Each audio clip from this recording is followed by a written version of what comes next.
할아버지, 엄마가 숨을 안 쉬어요. 새벽 2시였습니다. 30년간 한 번도 울린 적 없던 비상 전화기가 울렸어요. 수화기 너머로 딸의 비명소리가 들렸습니다.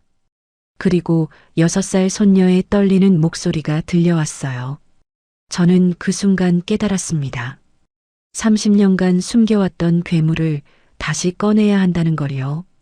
사람들은 저를 그냥 늙은 세탁소 주인으로 알고 있었어요. 하지만 30년 전 저는 재계를 뒤흔든 저승사자였습니다. 다림질로 안 지워지는 얼룩은 도려내야 해요. 사위 최연수, 그자가 바로 내 딸 인생에 생긴 얼룩이었습니다.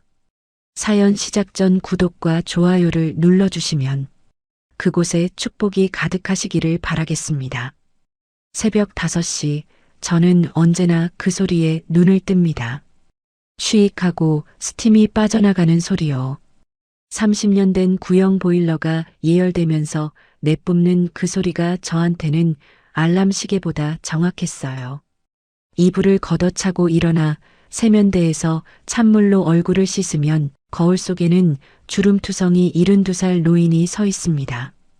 머리카락은 반쯤 새었고 광대뼈 아래로 깊게 패인 주름은 세월의 무게를 고스란히 보여주고 있었죠. 서울 변두리 골목, 태산 세탁소. 그곳이 제 보금자리입니다. 고작 15평짜리 가게지만 저한테는 그 어떤 고층 빌딩보다 소중한 공간이에요.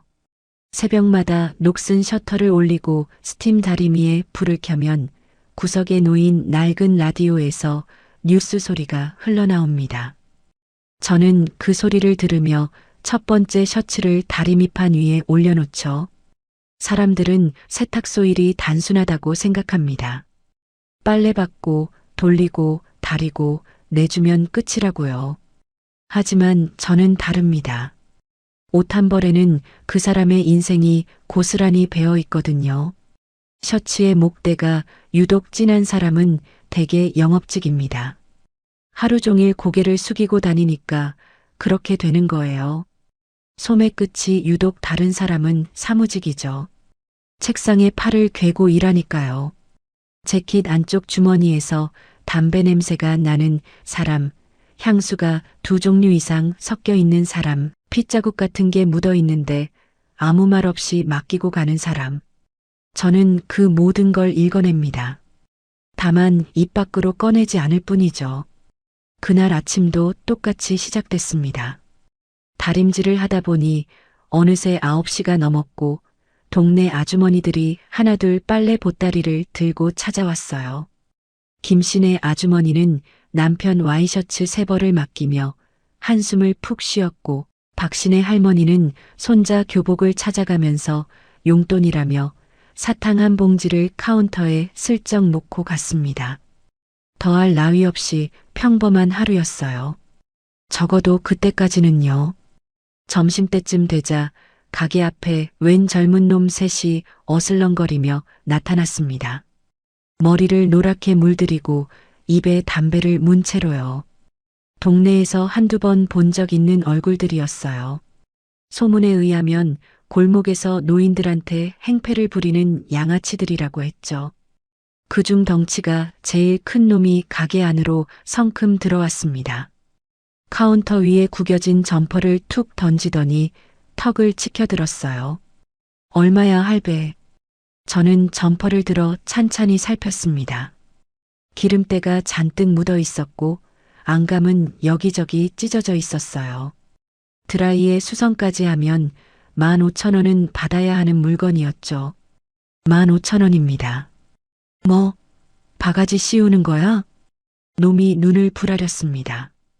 옆에 서 있던 다른 2놈도 가게 안으로 우르르 밀고 들어왔어요. 좁은 공간이 갑자기 숨막히게 느껴졌습니다. 하지만 저는 표정 하나 바꾸지 않았어요. 솔직히 말하면 이런 상황이 처음도 아니었거든요. 정가입니다. 기름때를 빼려면 특수 약품을 써야 하거든요. 덩치가 제 멱살을 잡으려고 손을 뻗었습니다. 그 순간 저도 모르게 몸이 먼저 움직였어요. 놈의 손목을 살짝 틀어잡고 엄지손가락으로 손목 안쪽의 한 점을 꾹 눌렀습니다. 정확히 신경이 지나가는 자리였죠. 놈의 얼굴이 순식간에 하얗게 질렸습니다. 으악, 이거나. 옷 구겨지니까 조용히 해요, 학생. 저는 나직하게 말하며 손을 놓았습니다. 놈은 손목을 부여잡고 비틀거렸어요. 나머지 둘은 멍하니 서 있다가 제 눈과 마주치자 흠칫 뒷걸음질 쳤습니다. 제 눈에서 뭔가를 본 모양이에요. 무엇을 봤는지는 저도 정확히 모르겠지만 가끔 거울에서 저도 그걸 봅니다. 세탁소 주인의 눈이 아닌 전혀 다른 무언가를요. 야, 그냥 가자. 놈들은 점퍼도 내팽개치고 불이 나게 도망쳤습니다. 저는 아무 일도 없었다는 듯 바닥에 떨어진 점퍼를 집어들고 얼룩진 부분을 살폈어요. 손끝이 미세하게 떨리고 있었습니다. 오랜만에 그 감각이 돌아왔기 때문이었죠. 사람의 급소를 본능적으로 찾아내는 감각, 상대방의 빈틈을 귀신같이 읽어내는 감각. 30년 동안 애써 잊으려 했던 것들이 되살아난 거예요. 오후 3시쯤 되자 골목에 전혀 어울리지 않는 엔진 소리가 들려왔습니다. 저는 창문 너머로 검은색 외제 승용차가 천천히 다가오는 것을 봤어요. 번호판만 봐도 얼마짜리 차인지 금방 알 수 있었습니다. 저런 차가 이 허름한 동네까지 올 일은 딱 하나밖에 없었죠. 사위가 왔구나. 차 문이 열리고 양복 차림의 남자가 내렸습니다. 사위 최연수 38살. 강남에서 꽤 이름난 성형외과를 운영하는 잘나가는 의사였어요. 방송에도 종종 얼굴을 비추고 인터넷에서는 국민 남편이라는 소리까지 듣는다고 했습니다. 하지만 저는 그 말을 단 한 번도 곧이곧대로 믿은 적이 없었어요. 현수가 반쯤 허리를 숙여 인사했습니다. 입꼬리는 올라가 있었지만 눈은 전혀 웃고 있지 않았어요. 이탈리아제 맞춤 정장에서는 은은한 향수 냄새가 풍겼고 그 아래로 제 코만이 맡을 수 있는 다른 냄새가 희미하게 섞여 있었습니다. 병원에서 쓰는 약품 냄새, 그 중에서도 수면 마취에 쓰이는 종류였죠. 왜 병원장의 옷에서 그런 냄새가 나는지는 굳이 묻지 않았습니다. 장인어른 오랜만입니다. 건강하시죠? 그래, 덕분에. 저는 짧게 대답하며 차 뒷좌석 쪽으로 시선을 돌렸습니다. 딸 미영이가 문을 열고 천천히 내리고 있었어요. 34살, 한때는 피아니스트를 꿈꿨던 아이였죠. 지금은 주부라는 이름 아래 살고 있었습니다. 미영이가 고개를 숙인 채 제 쪽으로 다가왔어요. 분명 한여름인데 긴 소매 블라우스를 입고 있었습니다. 저는 그게 눈에 걸렸어요. 아빠, 잘 지내셨어요? 그래. 예은이는? 딸의 대답이 채 끝나기도 전에 뒷좌석 문이 벌컥 열렸습니다. 6살짜리 손녀 예은이가 뛰쳐나왔어요. 아이는 한달음에 제 다리로 달려와 꼭 매달렸습니다. 할아버지, 예은이를 번쩍 안아 올리는 순간 아이의 심장이 비정상적으로 빠르게 뛰는 게 손바닥으로 느껴졌어요. 숨을 가쁘게 몰아쉬는 것도요. 마치 무서운 꿈이라도 꾼 아이처럼 저를 꼭 껴안고는 놓아주질 않았습니다. 할아버지 냄새가 제일 좋아요. 예은이의 그 한마디에 저는 가슴이 먹먹해졌습니다. 대체 무슨 일이 있었던 건지 물어보고 싶었지만 사위의 눈이 우리를 지켜보고 있었어요. 저는 아무렇지도 않은 척 예은이의 머리를 부드럽게 쓰다듬었습니다. 현수가 정장 안주머니에서 두툼한 봉투를 꺼냈습니다. 장인어른, 요즘 세탁소 경기도 많이 안 좋으시죠? 용돈 좀 쓰세요. 봉투 안에는 5만 원권 뭉치가 빼곡히 들어 있었어요. 저는 속으로 씁쓸하게 웃었습니다. 저 돈이 효도가 아니라 일종의 모욕이라는 걸 현수 자신도 분명히 알고 있을 겁니다. 하지만 저는 일부러 비굴한 표정을 지으며 봉투를 받았어요. 고맙구먼. 바보 노인 연기였죠. 30년 동안 해온 일이었습니다. 세상이 저를 낡은 세탁소에 힘없는 노인으로 보길 원했고, 저 역시 그게 훨씬 편했어요. 적어도 그때까지는요. 미영이가 부엌에서 설거지를 돕겠다고 했습니다. 저는 괜찮다고 손사래를 쳤지만 아이는 고집을 꺾지 않았어요. 그러다 소매를 걷어 올렸을 때 저는 심장이 멎는 줄 알았습니다. 손목에서 팔꿈치까지 시퍼렇게 멍든 자국이 선명하게 드러나 있었거든요. 미영아, 이게 대체 뭐냐? 제가 딸의 손목을 덥석 잡았습니다. 미영이의 얼굴이 하얗게 질렸어요. 아빠 아니야. 계단에서 넘어졌어. 제발 아무것도 묻지 마. 제발. 딸의 눈에 눈물이 그렁그렁 맺혀 있었습니다. 저는 아무 말도 할 수가 없었어요. 입술을 꽉 깨물고 딸의 손을 천천히 놓아주었습니다. 미영이는 황급히 소매를 내리고 고개를 숙였어요. 저는 그때 깨달았습니다. 이건 결코 한두 번이 아니구나. 저 아이가 얼마나 오랫동안 이걸 숨겨왔을까?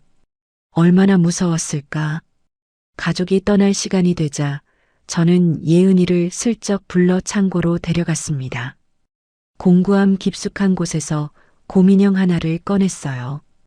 보송보송한 갈색 털에 까만 단추 눈을 가진 겉보기엔 아주 평범한 인형이었죠.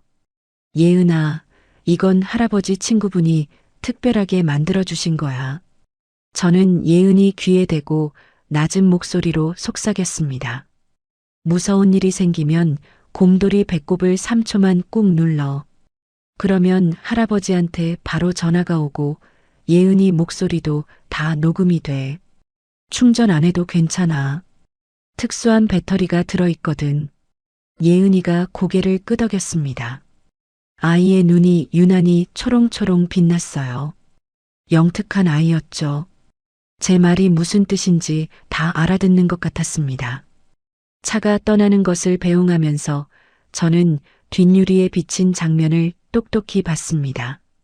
현수가 미영이의 어깨를 거칠게 밀치는 모습이요. 제 주먹이 저도 모르게 불끈 쥐어졌습니다. 그날 밤 텅 빈 세탁소에 혼자 앉아 있었습니다. 다림질을 마친 셔츠들이 가지런히 걸려 있었고 스팀 다리미는 천천히 식어가고 있었어요. 저는 30년 전의 일들을 떠올렸습니다. 기업의 구조조정 전문가. 그게 제 직업이었죠. 사람들은 저를 저승사자라고 불렀어요. 부도 위기에 기업을 살려내기도 하고 썩어 빠진 조직을 뿌리째 도려내기도 했습니다. 그 과정에서 수많은 사람들의 인생을 무너뜨렸어요. 어떤 사장은 제가 정리를 끝낸 뒤에 스스로 목숨을 끊기도 했습니다. 그 죄의 무게가 지금 제 딸에게 돌아온 걸까요? 저는 서랍에서 낡은 수첩을 꺼내 최연수라는 이름 석자를 또박또박 적었습니다. 그리고 그 위에 빨간 줄을 그었어요. 손이 떨리지 않았습니다. 오히려 30년 만에 처음으로 손끝에 감각이 되살아나는 것 같았죠. 동네에서 퀵서비스를 하는 김 씨에게 문자를 보냈습니다. 김 씨는 예전에 제가 도와준 적이 있는 사람이었어요. 지금은 가끔 저를 위해 이런저런 정보를 가져다 주었죠. 그 병원 쓰레기통 좀 뒤져봐. 문자를 보내고 나서 저는 창밖을 바라봤습니다. 골목의 가로등이 깜빡거리고 있었어요. 어둠 속에서 제 얼굴이 유리창에 희미하게 비쳤습니다. 주름진 72살 노인의 얼굴이었지만 눈빛만은 확연히 달랐어요. 세탁소 주인 장태산이 아니라 30년 전 제게를 뒤흔들었던 바로 그 장태산의 눈이었습니다. 다림질로 펴지지 않는 얼룩은 도려내야 합니다. 저는 그걸 누구보다 잘 알고 있었어요. 그리고 사위 최연수는 바로 지금 제 딸의 인생에 절대 지워지지 않을 얼룩을 남기고 있었습니다. 저는 옷장을 열었습니다. 깊숙한 곳에 방습제와 함께 보관해둔 검은 정장이 있었어요. 30년 전 은퇴하던 날 마지막으로 입었던 바로 그 옷이죠. 아직 꺼내지는 않았습니다. 하지만 곧 그 옷을 다시 입어야 할 날이 올 거라는 걸 저는 이미 알고 있었습니다. 며칠이 지났습니다. 저는 평소처럼 세탁소 일을 하면서도 마음 한구석이 계속 불안했어요. 딸의 팔에 난 그 시퍼런 멍 자국이 자꾸만 눈앞에 아른거렸거든요. 다림질을 하다가도 문득 손이 멈추곤 했습니다. 스팀이 뿜어져 나오는 소리조차 딸의 신음처럼 들릴 때가 있었어요. 셔츠에 주름을 펴면서도 머릿속에서는 딸의 창백한 얼굴이 떠나질 않았습니다. 사흘째 되던 날 저녁 해가 뉘엿뉘엿 넘어갈 무렵이었어요. 퀵서비스 기사 김 씨가 가게 뒷문으로 슬쩍 들어왔습니다. 손에는 검은 비닐봉지를 꼭 쥐고 있었어요. 김 씨는 혹시 누가 볼까봐 주변을 두리번거리더니 목소리를 한껏 낮췄습니다. 얼굴에 긴장한 기색이 역력했죠. 사장님 말씀하신 대로 그 병원 쓰레기통을 뒤져봤습니다. 뭐가 나왔어? 쉽진 않았어요. 쓰레기를 거의 다 파쇄기로 갈아서 버리더라고요. 근데 새벽에 청소부들이 잠깐 한눈 팔 때 몰래 뒤져서 건졌습니다. 김 씨가 비닐봉지를 카운터 위에 조심스럽게 올려놓았습니다. 안에는 찢어진 서류 조각들과 빈 약병 몇 개가 들어 있었어요. 저는 서랍에서 면장갑을 꺼내 끼고 서류 조각들을 하나하나 맞춰보기 시작했습니다. 마치 퍼즐을 맞추듯 조각들을 이리저리 돌려가며 살폈죠. 대부분은 알아볼 수 없을 정도로 잘게 찢어져 있었지만 몇 장은 내용을 파악할 수 있었어요. 약품 구매 리스트였습니다. 그런데 이상한 점이 있었어요. 공식 장부에 기록된 수량과 실제 구매 수량이 전혀 맞지 않았습니다. 특히 수면 마취제 종류가 유독 많이 빠져 있었죠. 수량 차이가 한두 개가 아니었어요. 수십 개, 아니 어쩌면 수백 개 단위로 장부에서 누락되어 있었습니다. 그리고 빈 약병에 적힌 이름들을 확인했어요. 프로포폴이었습니다. 연예인들이 불법으로 맞다가 적발되는 바로 그 약이었죠. 일반 성형외과에서 합법적으로 쓰기엔 지나치게 많은 양이었어요. 이건 분명히 어딘가로 빼돌리고 있는 거였습니다. 저는 직감적으로 알았습니다. 이건 단순한 성형외과가 아니구나. 뭔가 불법적인 일이 조직적으로 벌어지고 있구나. 사위라는 놈이 겉으로는 방송에 나와서 국민 남편 행세를 하면서 뒤로는 이런 더러운 짓거리를 하고 있었던 거예요. 제 손이 파르르 떨렸습니다. 분노 때문이었죠. 김 씨, 수고 많았어. 이건 나한테 맡겨두고 당분간 그 병원 근처엔 얼씬도 하지 마. 괜히 눈에 띄었다간 위험해질 수도 있어. 알겠습니다, 사장님. 근데 그 병원장이라는 사람, 뭔가 보통 놈이 아닌 것 같습니다. 경비도 삼엄하고 직원들 표정도 다들 어두워요. 뭔가 무서워하는 눈치였습니다. 김 씨가 고개를 끄덕이고 사라진 뒤 저는 곧바로 딸에게 전화를 걸었습니다. 손가락이 떨려서 번호를 잘못 누를 뻔했어요. 겨우 연결 버튼을 누르자 신호음이 울렸습니다. 한 번, 두 번, 세 번. 그리고 연결음 대신 기계음이 흘러나왔어요. 고객의 요청으로 당분간 수신이 정지되었습니다.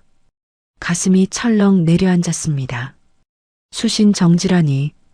대체 누가 그런 요청을 했겠습니까? 미영이가 스스로 그랬을 리가 없었어요. 사위가 딸을 완전히 바깥 세상과 차단시키고 있는 거였습니다. 가스라이팅의 전형적인 수법이었어요. 피해자를 고립시켜서 도움을 요청할 수 없게 만드는 것. 가족에게도 친구에게도 세상 누구에게도 손을 뻗을 수 없게 만드는 것. 저는 몇 번이고 다시 전화를 걸어봤지만 결과는 똑같았어요. 손에 쥔 휴대폰이 부들부들 떨렸습니다. 분노 때문인지, 두려움 때문인지, 아니면 둘 다인지 저도 알 수 없었습니다. 그날 밤 저는 잠을 이룰 수가 없었습니다. 좁은 방 천장을 멍하니 바라보며 뒤척였어요. 눈을 감으면 과거의 장면들이 떠올랐습니다. 제가 무너뜨린 기업의 사장이 유서를 남기고 한강 다리에서 뛰어내리던 날, 빗속에서 경찰들이 시신을 수습하던 그 새벽, 장례식장에서 그의 아내가 저를 손가락질하며 울부짖던 목소리가 귀에 생생했어요. 너도 똑같이 벌 받을 거야. 이 악마 같은 놈아. 내 가족도 똑같이 당할 거야. 그 저주 같은 말이 악몽처럼 머릿속을 끊임없이 맴돌았습니다. 혹시 정말 그 벌이 지금 딸에게 내리고 있는 걸까요? 새벽 2시를 조금 넘겼을 때였습니다. 창밖에서 빗소리가 들려오고 있었어요.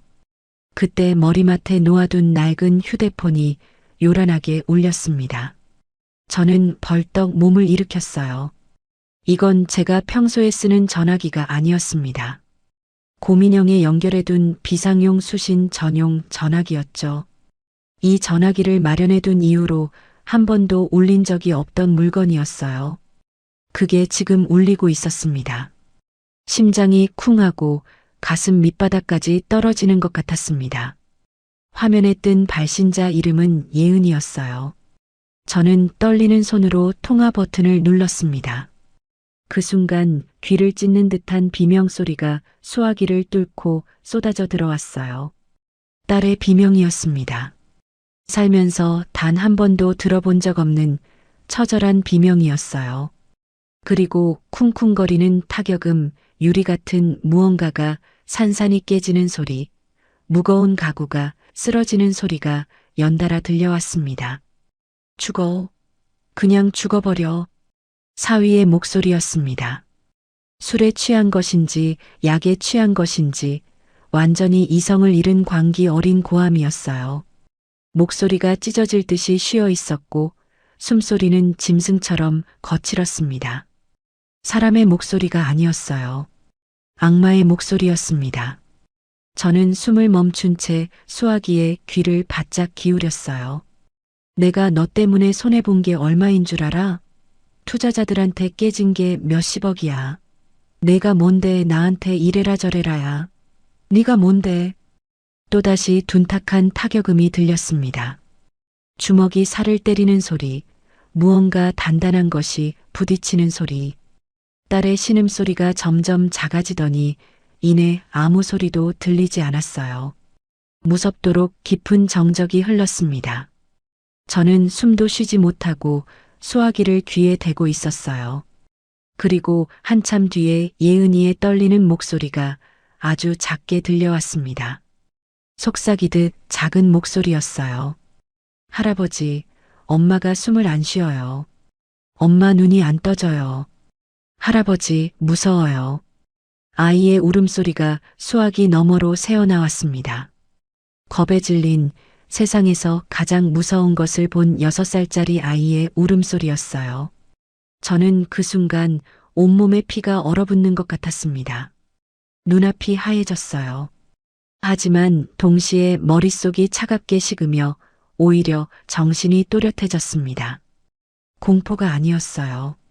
30년 만에 되살아나는 그 감각이었습니다. 위기의 순간에 오히려 냉정해지는 저승사자의 감각이요. 예은아, 할아버지 말 잘 들어. 곰돌이 꼭 안고 내 방에 숨어 있어.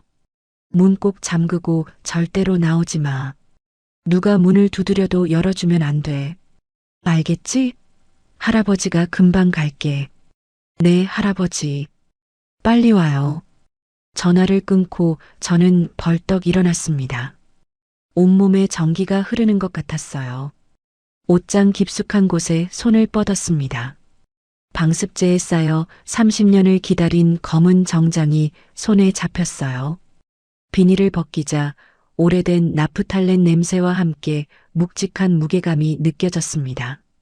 천천히 옷을 꺼내 입으며 거울을 바라봤어요.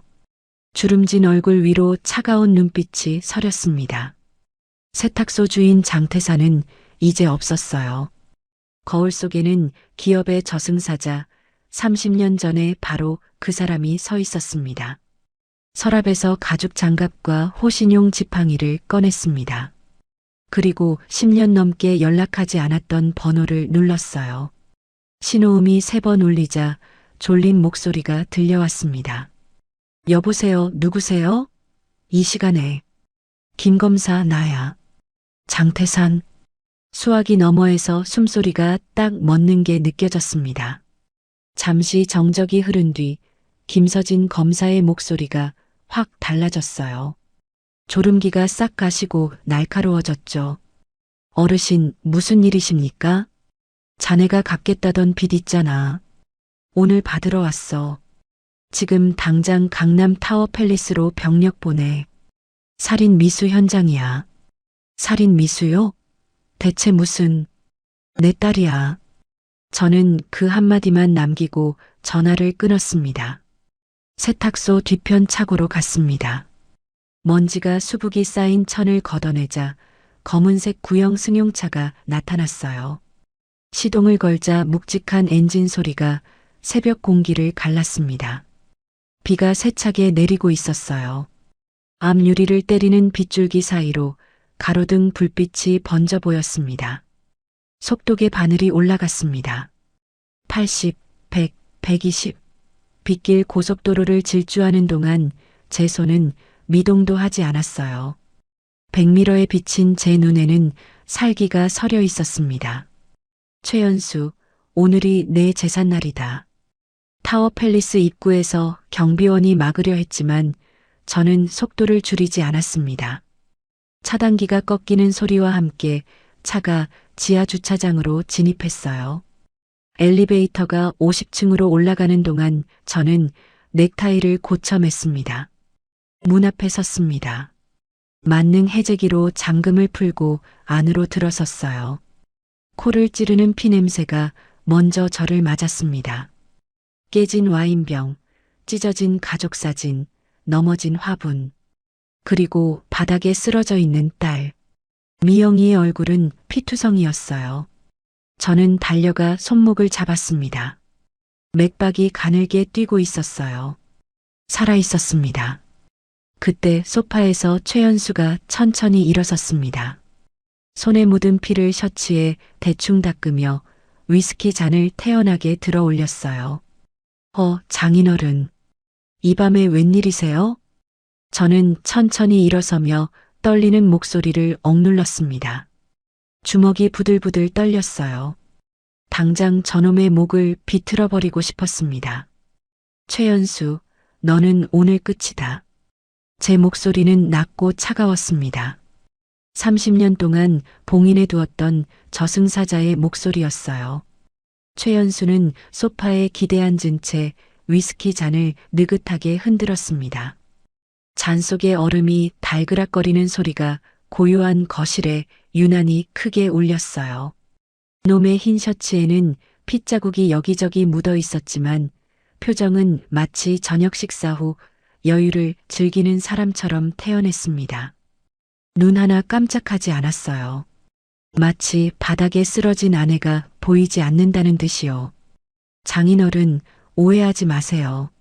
미영이가 약을 안 먹고 발작을 일으켜서요. 진정시키려다 보니 이렇게 됐습니다. 조울증 있는 거 아시잖아요. 요즘 상태가 많이 안 좋았어요. 뻔뻔한 거짓말이었습니다. 저는 이를 악물었어요. 딸이 조울증이라니. 살면서 단 한 번도 들어본 적이 없는 소리였습니다. 저놈이 지금 지어내고 있는 거였어요. 가스라이팅의 전형적인 수법이었습니다.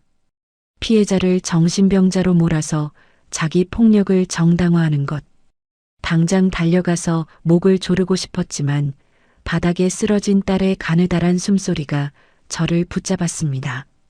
지금은 분노보다 딸을 살리는 게 먼저였어요.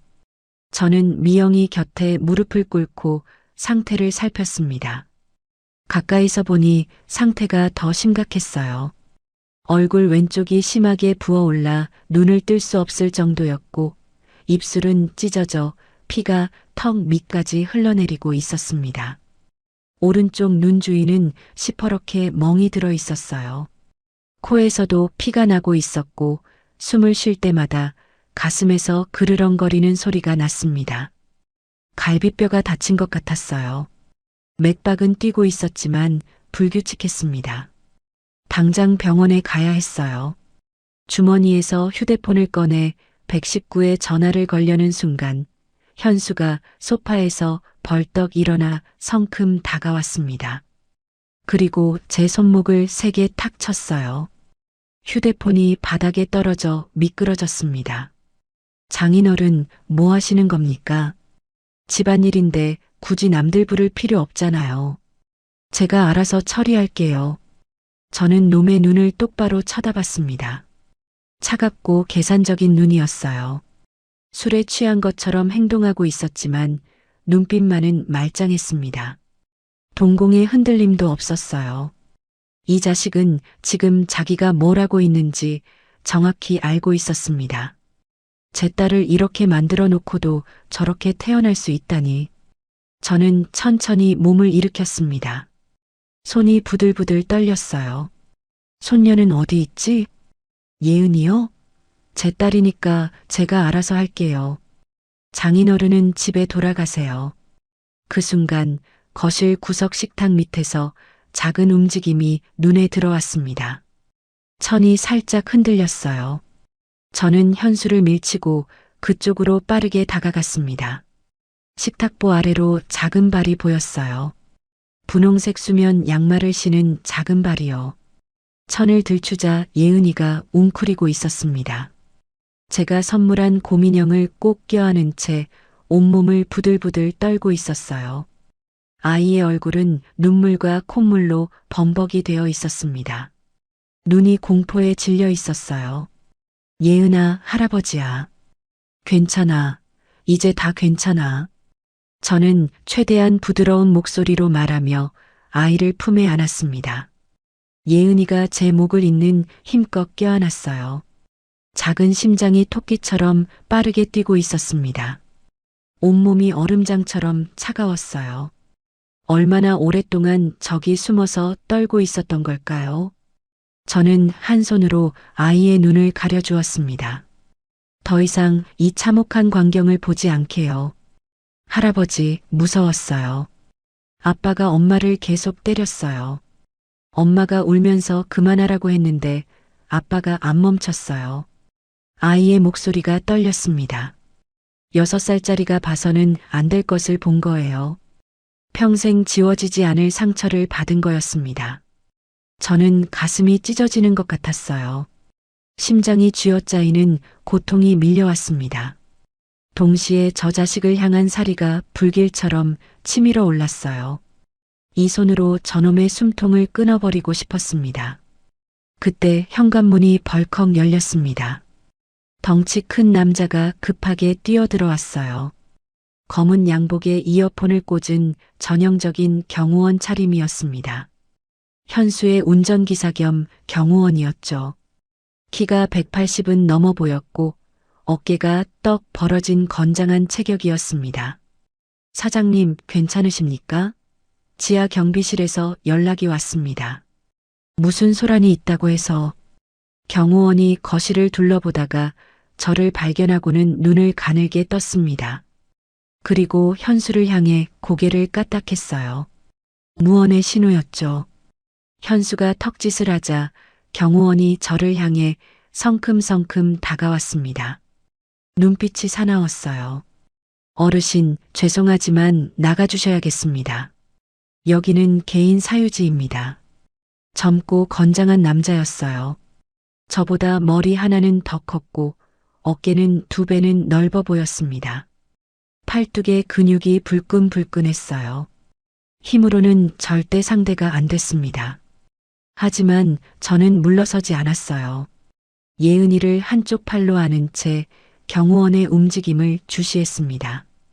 경호원이 제 어깨를 잡으려고 오른손을 뻗는 순간 저는 재빠르게 옆으로 몸을 틀었습니다. 동시에 왼손에 쥐고 있던 지팡이로 놈의 오른쪽 무릎 옆을 정확히 가격했어요. 관절이 접히는 급소, 슬화라는 부위였죠.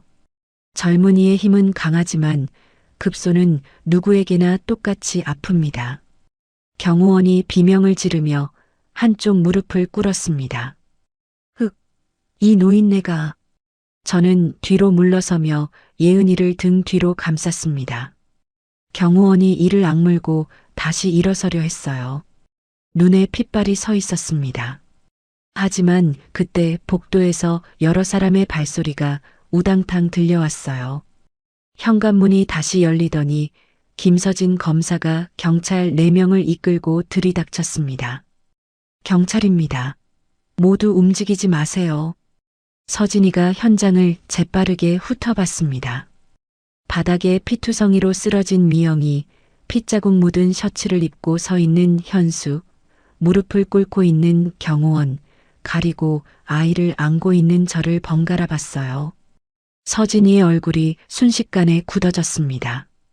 분노가 눈에서 타오르고 있었어요. 최연수 씨 상해 혐의로 현행범 체포합니다. 뒤로 손 올리세요. 경찰 2명이 현수에게 다가갔습니다. 그런데 현수는 당황하기는커녕 오히려 피식 비웃음을 흘렸어요. 그리고 천천히 주머니에서 휴대폰을 꺼내 어딘가에 전화를 걸었습니다. 경찰이 제지하려 했지만 현수는 손을 들어 막았어요.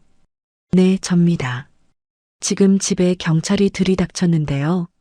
네, 빨리 와주세요. 네, 알겠습니다. 불과 15분도 지나지 않아서 양복 차림의 남자 3명이 엘리베이터에서 내려 나타났습니다. 대형 로펌 변호사들이었어요. 새벽 4시가 넘은 시간에 이렇게 빨리 나타나다니 아마 항상 대기하고 있었던 모양이었습니다. 그들은 들어오자마자 경찰들에게 명함을 내밀며 능숙하게 상황을 장악하기 시작했어요. 저희는 최연수 원장님의 법률 대리인입니다. 의뢰인은 현재 아무런 진술도 하지 않을 것이며 현행범 체포 요건이 충족되지 않았다고 판단됩니다. 뭐라고요? 지금 저 상태를 보시고도 그런 말씀을 하시는 겁니까? 서진이가 목소리를 높였습니다. 손가락으로 바닥에 쓰러진 미영이를 가리켰어요. 하지만 변호사들은 눈 하나 깜짝하지 않았습니다. 마치 이런 상황에 익숙하다는 듯이 침착했어요. 피해자 본인의 진술이 없는 상태에서 제3자의 신고만으로 체포하는 것은 부당합니다. 게다가 의뢰인은 정신과 치료를 받고 있는 배우자의 자해 행위를 제지하다가 불가피하게 이런 상황이 발생했다고 주장하고 있습니다. 정당방위 가능성이 있어요. 말도 안 되는 궤변이었습니다. 저는 분노가 치밀어 올랐어요. 저것들이 검은 돈을 받고 악마를 변호하고 있는 거였습니다. 정의는 어디 있는 걸까요? 결국 현수는 수갑도 차지 않은 채 임의동행 형식으로 경찰서에 갔습니다. 마치 참고인을 모시듯 정중하게요. 현수가 나가면서 저를 스치며 나직하게 속삭였어요. 장인어른, 노인네 치고는 힘 좀 쓰시네요. 근데 있잖아요. 세상은 힘센 놈 편이 아니라 돈 많은 놈 편이에요. 곧 알게 되실 겁니다. 주먹이 부르르 떨렸습니다. 당장이라도 저놈의 뺨을 후려치고 싶었어요. 하지만 참았습니다. 예은이가 제 품에 안겨 있었으니까요. 아이 앞에서 폭력을 보여줄 수는 없었습니다. 구급차가 도착해서 미영이를 실어 갔습니다. 저는 예은이를 아는 채 구급차를 뒤따라갔어요. 병원 응급실 복도에서 2시간 넘게 기다렸습니다. 예은이는 제 무릎에서 지쳐 잠들었어요. 새벽녘이 되어서야 의사가 나와 상태를 설명해 주었습니다. 보호자분이시죠? 갈비뼈 2대에 금이 갔고 경미한 뇌진탕 증세가 있습니다. 전신의 타박상도 심하고요. 생명에는 지장이 없지만 당분간 입원이 필요합니다. 저는 고개를 끄덕였습니다. 살아있다는 것만으로도 감사했어요. 하지만 동시에 분노가 다시 치밀어 올랐습니다. 내 딸을 이 지경으로 만들어 놓은 놈이 지금 경찰서에서 변호사들과 웃으며 이야기하고 있을 생각을 하니 눈앞이 뻘개졌어요. 새벽 6시가 조금 지났을 때 서진이에게서 전화가 왔습니다. 수화기 너머로 들리는 서진이의 목소리는 지쳐 있었어요. 그리고 분했습니다. 어르신, 죄송합니다. 최연수가 풀려났습니다. 뭐라고? 검찰차장이 직접 전화를 걸어왔어요. 확실한 증거 없이 재벌가 사위를 건드리지 말라고요. 병원 운영에 지장이 생기면 책임질 수 있냐면서. 저도 손이 묶였습니다. 저는 전화를 끊고 병원 복도 의자에 주저앉았습니다. 이게 법이란 말입니까? 딸을 저렇게 만들어 놓고도 저놈은 유유히 풀려났어요. 돈과 권력 앞에서 법은 무력했습니다. 정의는 없었어요. 창밖으로 동이 트고 있었습니다. 붉은 아침 해가 회색 도시 위로 천천히 떠오르고 있었어요. 저는 주먹을 꽉 쥐었습니다. 손톱이 손바닥을 파고들었지만 아프지 않았어요. 마음이 더 아팠으니까요. 법이 못한다면 내가 해야겠죠. 30년 전의 방식으로요.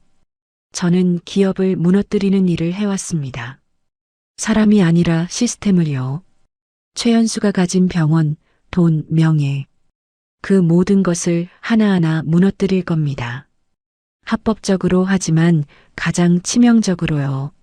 저는 잠든 예은이를 간호사에게 맡기고 병원을 나섰습니다. 그리고 딸이 살던 펜트하우스로 돌아갔어요. 경찰들이 떠난 뒤 텅 빈 거실에는 아직 핏자국이 마르지 않은 채 남아 있었습니다. 깨진 와인병 조각, 넘어진 화분, 찢어진 가족사진. 모든 것이 그대로였어요. 저는 청소도구함에서 걸레를 가져와 바닥을 닦기 시작했습니다. 딸의 피가 묻은 바닥을요. 차가운 물에 적신 걸레가 붉게 물들었습니다. 걸레질을 하면서 저는 속으로 다짐했어요. 법으로 안 되면 내가 직접 무너뜨린다. 주먹으로는 안 됩니다. 저놈을 진짜로 죽이는 방법은 따로 있었어요. 놈이 가장 아끼는 것, 돈과 명예. 그 두 가지를 완전히 박살내는 거였죠. 저는 핏자국을 지워가며 머릿속으로 계획을 세우기 시작했습니다. 놈의 병원을 떠받치고 있는 자금줄이 어디서 나오는지, 누가 뒤를 봐주고 있는지, 그걸 파헤칠 겁니다. 그리고 하나하나 끊어버릴 거예요. 저승사자가 다시 일을 시작할 시간이었습니다. 이틀이 지났습니다. 딸 미영이는 여전히 중환자실에 있었어요. 의식은 돌아왔지만 말을 거의 하지 않았습니다. 제가 병실에 가면 창밖만 멍하니 바라보다가 눈물을 흘렸어요. 제가 무슨 말을 해도 희미하게 고개만 끄덕일 뿐이었죠. 예은이가 엄마 손을 잡고 이름을 불러도 반응이 거의 없었습니다. 영혼이 빠져나간 사람 같았어요. 마음이 찢어지는 것 같았습니다. 하지만 저는 슬퍼할 시간이 없었어요. 해야 할 일이 산더미처럼 쌓여 있었으니까요. 저는 예은이를 제 오랜 지인에게 맡기고 움직이기 시작했습니다. 30년 전에 사용하던 안전가옥이 있었어요.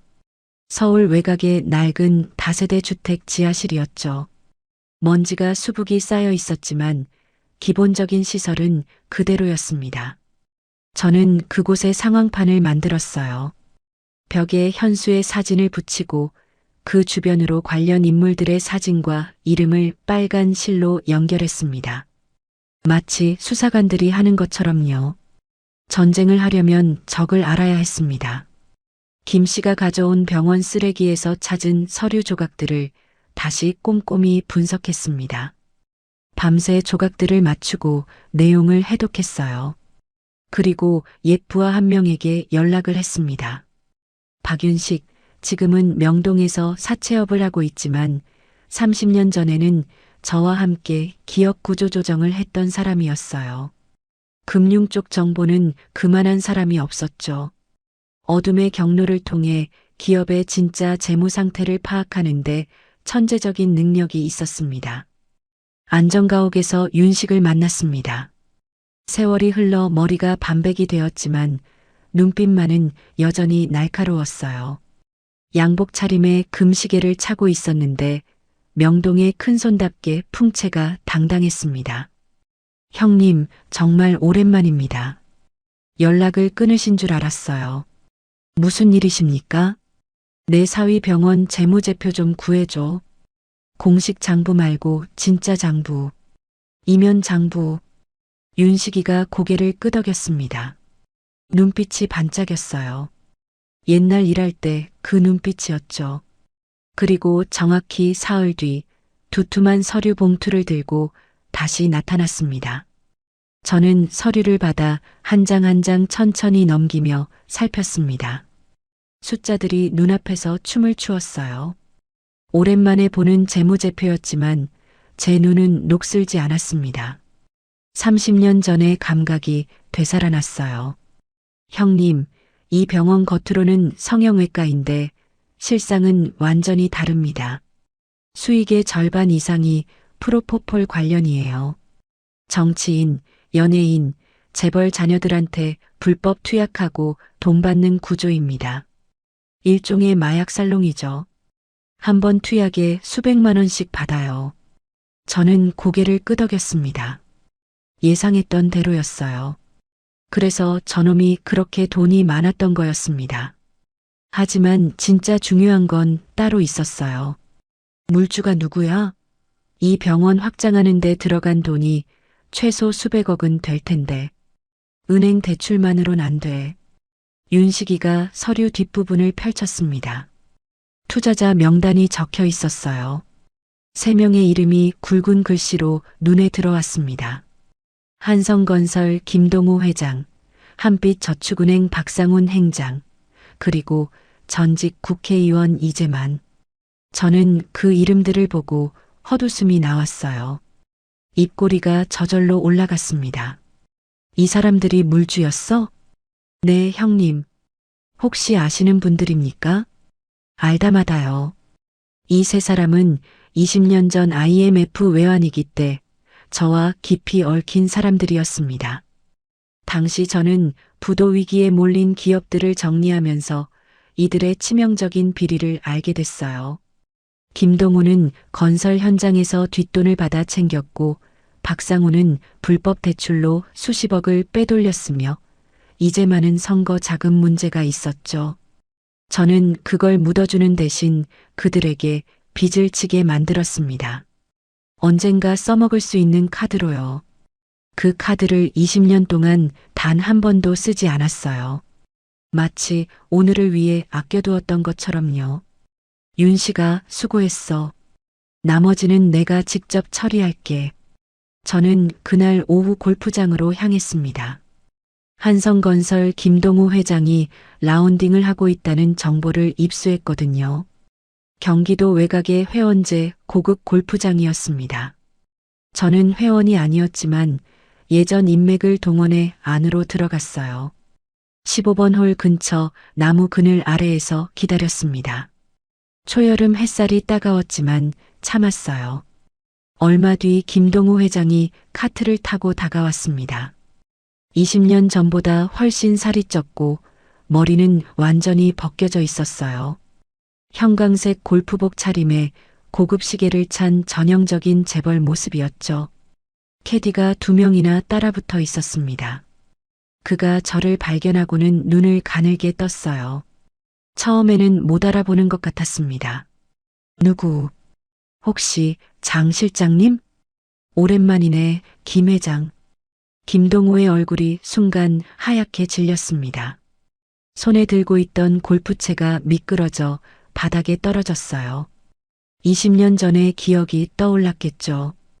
그때 제가 그의 사무실에 들어가 책상 위에 던져놓았던 서류들, 그리고 제가 했던 말을요. 여기서 뭘 하시는 겁니까? 어떻게 들어오신 거예요?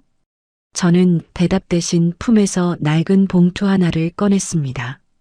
20년 동안 은행 금고에 보관해 두었던 것이었어요. 봉투 안에는 김동우가 직접 손으로 쓴 각서가 들어 있었습니다. 건설 현장 비자금 조성 내역과 그의 친필 서명이요. 증거 중에 증거였죠. 이거 기억나? 김동우의 얼굴에서 핏기가 완전히 사라졌습니다. 마치 귀신을 본 사람 같았어요.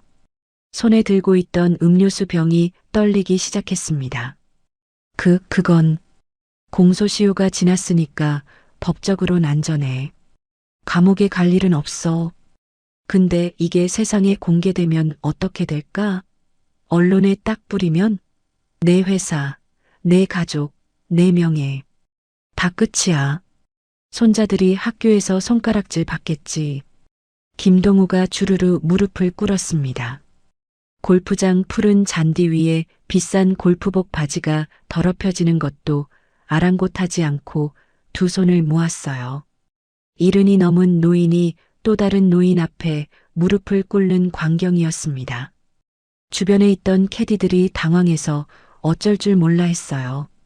장 실장님, 제발이요. 뭘 원하십니까? 돈입니까? 얼마든지 드리겠습니다. 10억? 20억? 돈 필요 없어. 대신 한 가지만 해줘. 뭐든지요. 뭐든지 하겠습니다. 최연수 병원에 투자한 돈 전부 회수해. 당장 내일부터. 이유 붙이기 어려우면 내가 알려줄게. 그냥 자금 사정이 급해졌다고만 해. 그리고 박 행장이랑 이 의원한테도 똑같이 하라고 전해. 셋이서 짜고 치는 것처럼 보이면 안 돼. 제각각 따로 움직여. 알겠지? 김동우가 고개를 연신 끄덕였습니다. 눈에 눈물까지 글썽거렸어요. 저는 봉투를 다시 품에 넣고 돌아서서 걸어 나왔습니다. 등 뒤에서 김동우가 땅바닥에 엎드려 신음하는 소리가 들렸지만 저는 뒤돌아보지 않았어요. 가슴이 후련하지는 않았습니다. 다만 해야 할 일을 하고 있다는 느낌뿐이었죠. 나머지 두 사람도 같은 방식으로 처리했습니다. 전직 국회의원 이재만은 강남의 고급 요정에서 젊은 여자들에 둘러싸여 술을 마시고 있었어요. 제가 문을 벌컥 열고 들어가자 술잔을 떨어뜨렸습니다. 예전에 제가 묻어들인 여자 문제, 그 한마디에 그도 바닥에 무릎을 꿇었어요. 저축은행장 박상훈도 마찬가지였습니다. 새벽에 그의 집 앞에서 기다렸다가 출근길에 마주쳤죠.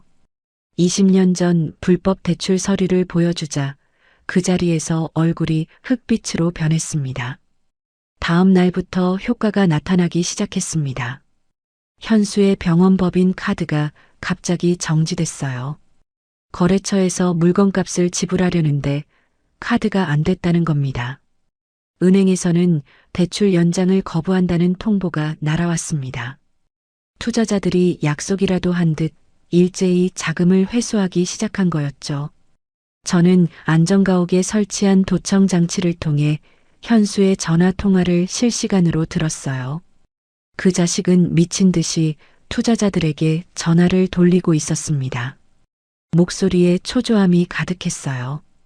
김 회장님, 저 최현수입니다. 갑자기 왜 이러시는 겁니까? 네. 자금 사정이요? 회장님 같은 분이 자금 사정이 어려우시다고요? 말이 됩니까가 그게. 전화를 끊고 다른 곳에 전화를 거는 현수의 목소리가 점점 날카로워지고 다급해졌어요. 하지만 아무도 그의 전화를 받지 않았습니다. 받아도 핑계만 대고 끊었죠.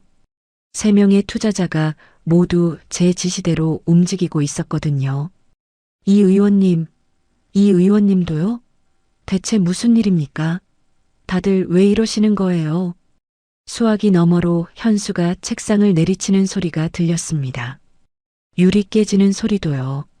자기가 왜 이런 상황에 처했는지 전혀 감을 못 잡고 있는 게 분명했어요. 저는 도청기를 끄고 입꼬리를 올렸습니다. 웃음이 나오지는 않았어요. 통쾌하다기보다는 이제 시작이라는 무거운 감각이 가슴을 눌렀습니다. 아직 시작에 불과했어요. 놈의 돈줄을 끊는 건 첫 번째 단계일 뿐이었습니다. 다음은 놈의 범죄 증거를 세상에 드러내는 것이었죠. 프로포폴 불법 투약 리스트, VIP 고객 명단, 이중장부. 그것들을 어떻게 터뜨릴지 계획을 세워야 했습니다. 그날 밤 저는 병원에 있는 딸을 찾아갔습니다. 면회 시간이 끝났지만 간호사에게 사정해서 들어갔어요. 미영이가 침대에 누워 잠들어 있었습니다. 얼굴에 붓기가 조금 빠져 있었지만 여전히 멍자국이 선명했어요. 창백한 얼굴이 마음을 아프게 했습니다. 저는 딸의 손을 조심스럽게 잡았습니다. 차갑고 여린 손이었어요. 피아노를 치던 손이었죠. 언젠가 다시 피아노 앞에 앉을 수 있을까요?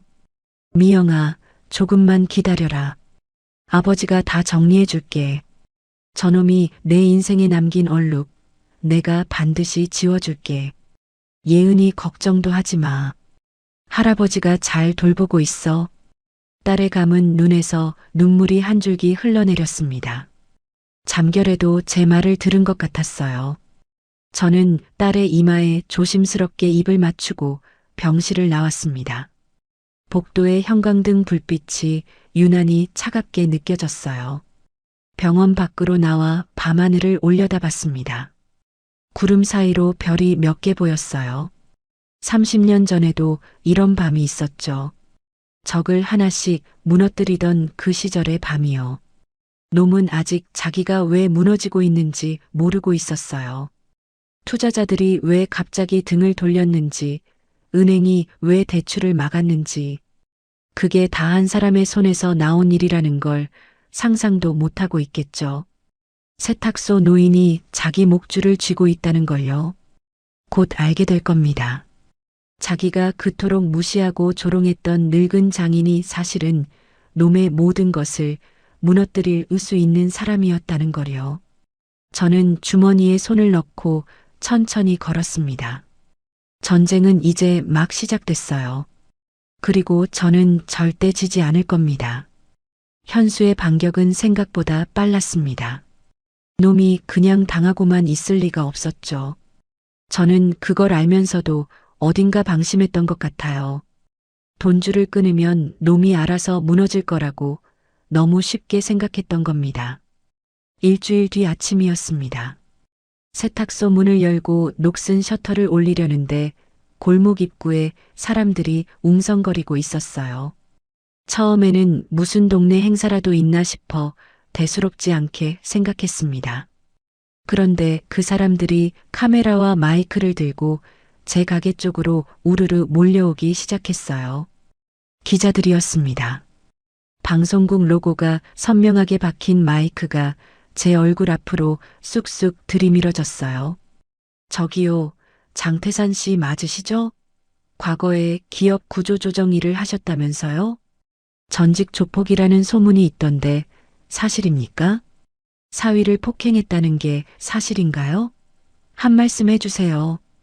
기자들이 우르르 몰려들며 제 앞을 가로막았습니다. 카메라 플래시가 눈앞에서 연신 터졌어요. 눈이 부셔서 앞을 제대로 볼 수가 없었습니다. 저는 순간 당황해서 한 발짝 뒤로 물러섰어요. 대체 무슨 소린지, 왜 갑자기 이러는 건지 이해가 안 됐습니다. 뭔 소리요? 나는 그냥 세탁소 주인이요. 조폭이라니 무슨 헛소리를. 어젯밤 뉴스에서 보도됐는데요. 유명 병원장의 장인이 과거 조직폭력배 출신이고 사위에게 묻지마 폭행을 저질렀다고요. 반박하실 말씀 없으세요? 저는 그제야 상황을 파악했습니다. 현수가 언론을 이용해 저를 공격하기 시작한 거였어요. 돈으로 기사를 산 게 분명했습니다. 나쁜 놈, 이런 식으로 나오는 거였군요. 저는 아무 말 없이 셔터를 내려버리고 가게 안으로 들어갔어요. 심장이 쿵쾅쿵쾅 뛰었습니다. 분노 때문만은 아니었어요. 이게 딸에게, 예은이에게 어떤 영향을 미칠지 걱정이 앞섰거든요. 아이가 학교에서 손가락질을 받으면 어쩌지. 그 생각에 가슴이 답답해졌습니다. 떨리는 손으로 휴대폰을 꺼내 인터넷 뉴스를 검색했습니다. 기사가 수십 개나 떠 있었어요. 제목들이 하나같이 자극적이었습니다.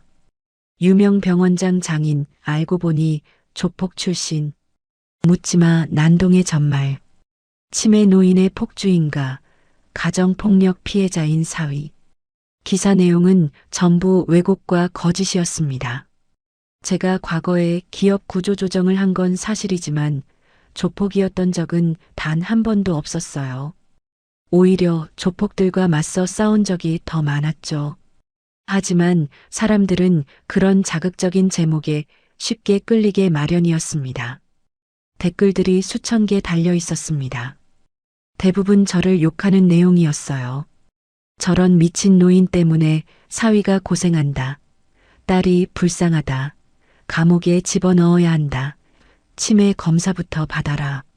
읽다 보니 손이 부들부들 떨렸습니다.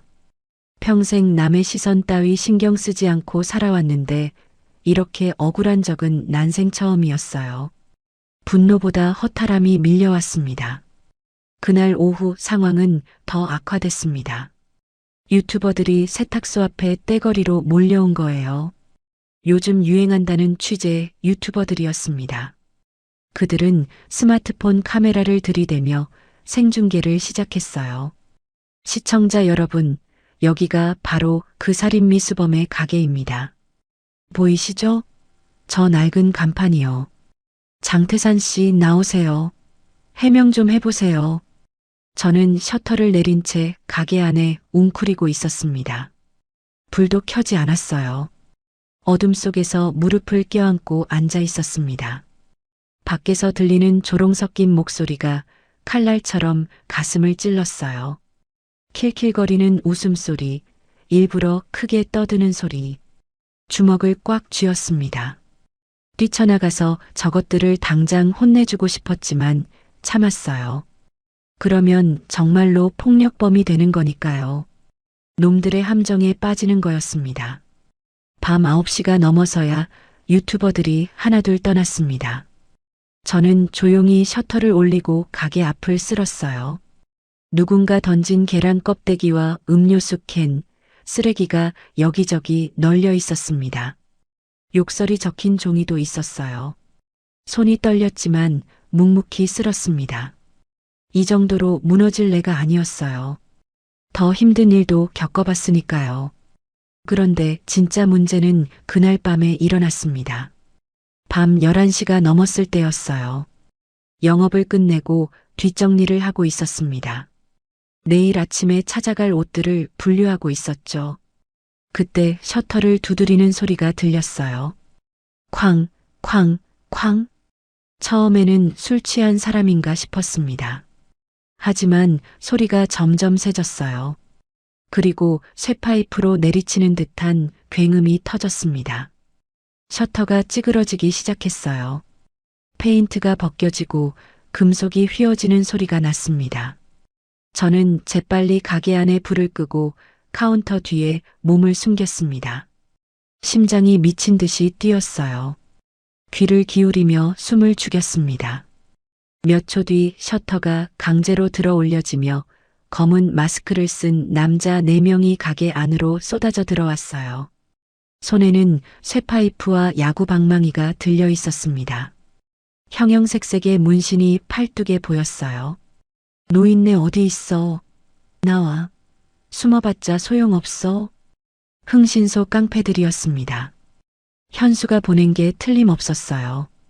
저는 이를 악물었습니다. 도망갈 생각은 없었습니다. 여기는 제 공간이었으니까요. 30년을 지켜온 제 터전이었습니다. 이곳에서 물러날 수는 없었어요. 저는 머릿속으로 이 좁은 공간의 구조를 떠올렸습니다. 보일러실 옆에 있는 고압 스팀 밸브, 천장에 매달린 옷걸이 행거들, 구석에 놓인 무거운 공업용 다리미. 이 지형지물을 누구보다 잘 아는 사람은 바로 저였어요. 첫 번째 놈이 야구 방망이를 휘두르며 카운터 쪽으로 다가왔습니다. 저는 보일러 옆 밸브를 힘껏 돌렸어요. 쉬익 하는 소리와 함께 뜨거운 스팀이 세차게 뿜어져 나왔습니다. 놈의 얼굴을 정통으로 맞췄어요. 비명이 터졌습니다. 으악! 눈이 안 보여. 시야를 잃은 놈이 비틀거리며 옷더미 위로 쓰러졌습니다. 저는 그 틈을 타 천장의 행거 레일을 있는 힘껏 밀었어요. 수십 벌의 옷이 걸린 무거운 행거가 두 번째 놈을 향해 와르르 쏟아졌습니다. 놈이 옷더미와 철제 행거에 파묻혀 바닥에 넘어졌어요. 세 번째 놈이 쇠파이프를 휘둘렀습니다. 저는 간신히 몸을 피했지만 왼쪽 어깨를 스쳤어요. 통증이 찌릿하게 팔 전체로 퍼졌습니다. 하지만 멈출 수 없었어요. 저는 구석에 있던 공업용 다리미를 두 손으로 집어들었습니다. 5kg이 넘는 무거운 쇳덩이였죠. 온 힘을 다해 놈의 어깨를 내리쳤어요. 뼈가 부러지는 둔탁한 소리가 났습니다. 하지만 네 번째 놈이 뒤에서 달려들었습니다. 발길질이 제 옆구리를 정확히 가격했어요. 갈비뼈에서 뭔가가 우두둑 꺾이는 느낌이 들었습니다. 숨을 쉴 수가 없었어요. 바닥에 쓰러졌습니다.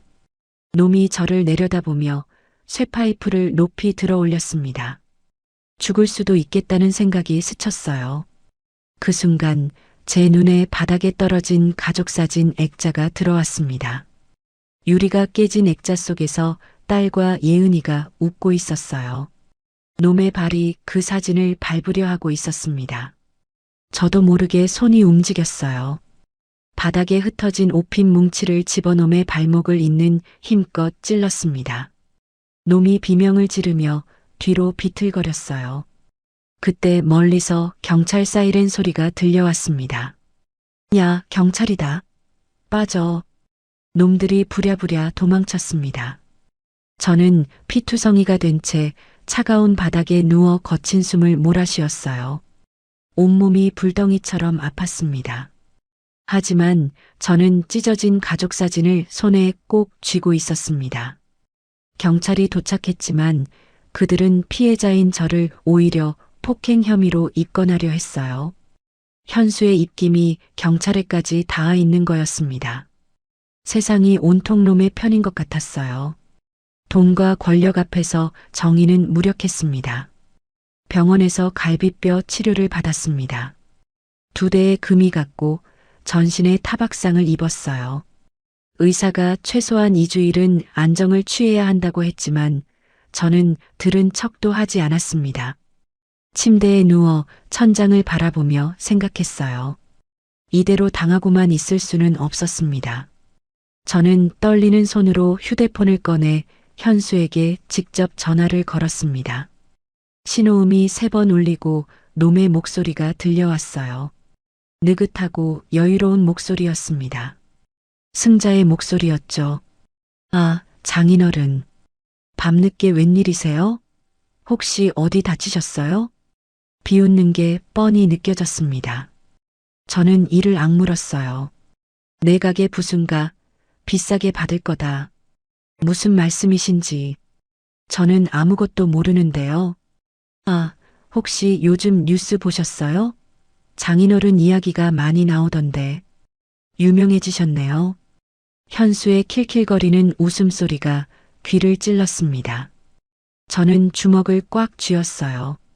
어르신, 몸 조심하셔야죠.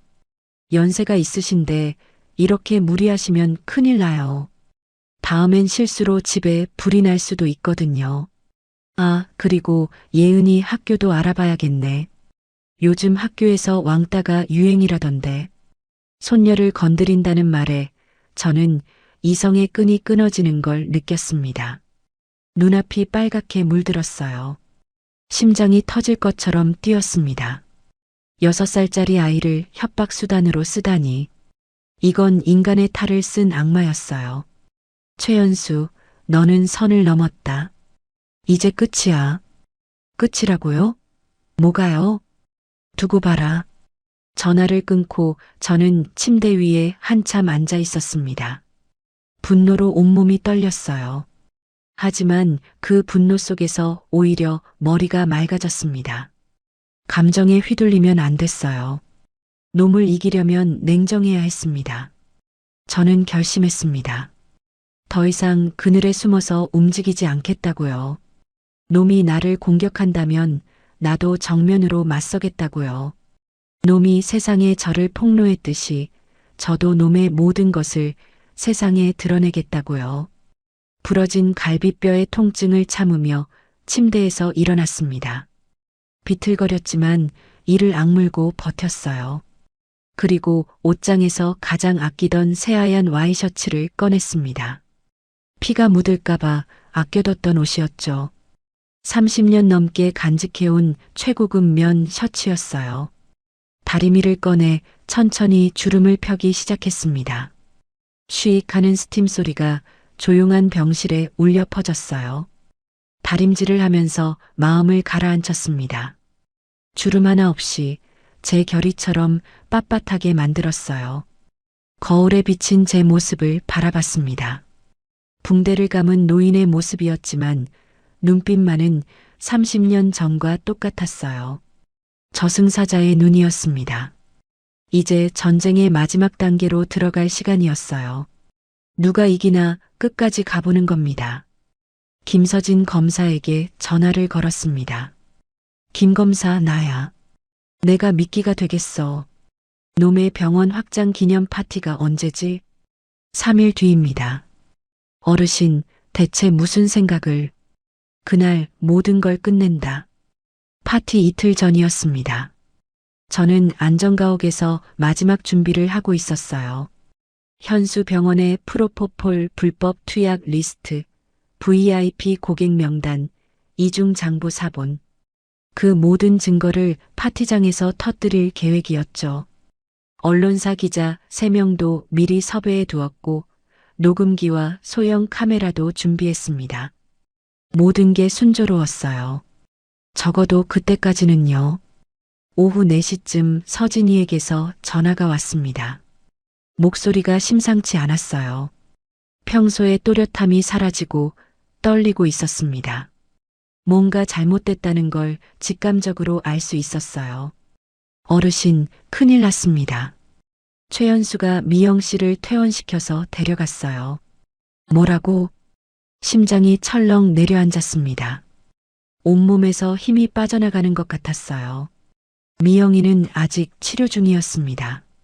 갈비뼈도 다 낫지 않았고 무엇보다 정신적으로 불안정한 상태였어요. 외상 후 스트레스 증후군 진단까지 받았었죠. 그런 딸을 현수가 데려갔다고요. 법적으로는 남편이니까 막을 방법이 없었습니다. 미영 씨가 직접 퇴원 동의서에 서명을 했고요. 저희가 개입할 근거가 없어요. 딸이 직접 서명을? 그럴 리가 없어. 강제로 시킨 거야. 협박했거나 아니면 약물을 먹였거나. 저도 그렇게 생각합니다. 하지만 증거가 없으면 어떻게 할 방법이. 저는 전화를 끊기도 전에 안전가옥을 뛰쳐나왔습니다. 택시를 잡아타고 타워 팰리스로 향했어요. 차 안에서 심장이 터질 것처럼 뛰었습니다. 손이 떨려서 무릎 위에 꼭 올려놓았어요. 제발, 제발 아무 일도 없기를. 엘리베이터를 타고 50층으로 올라갔습니다. 복도를 뛰어가 현수의 펜트하우스 앞에 섰어요. 초인종을 연신 눌렀지만 아무도 나오지 않았습니다. 문을 두드려도 마찬가지였어요. 미영아, 아버지야, 문 열어, 미영아.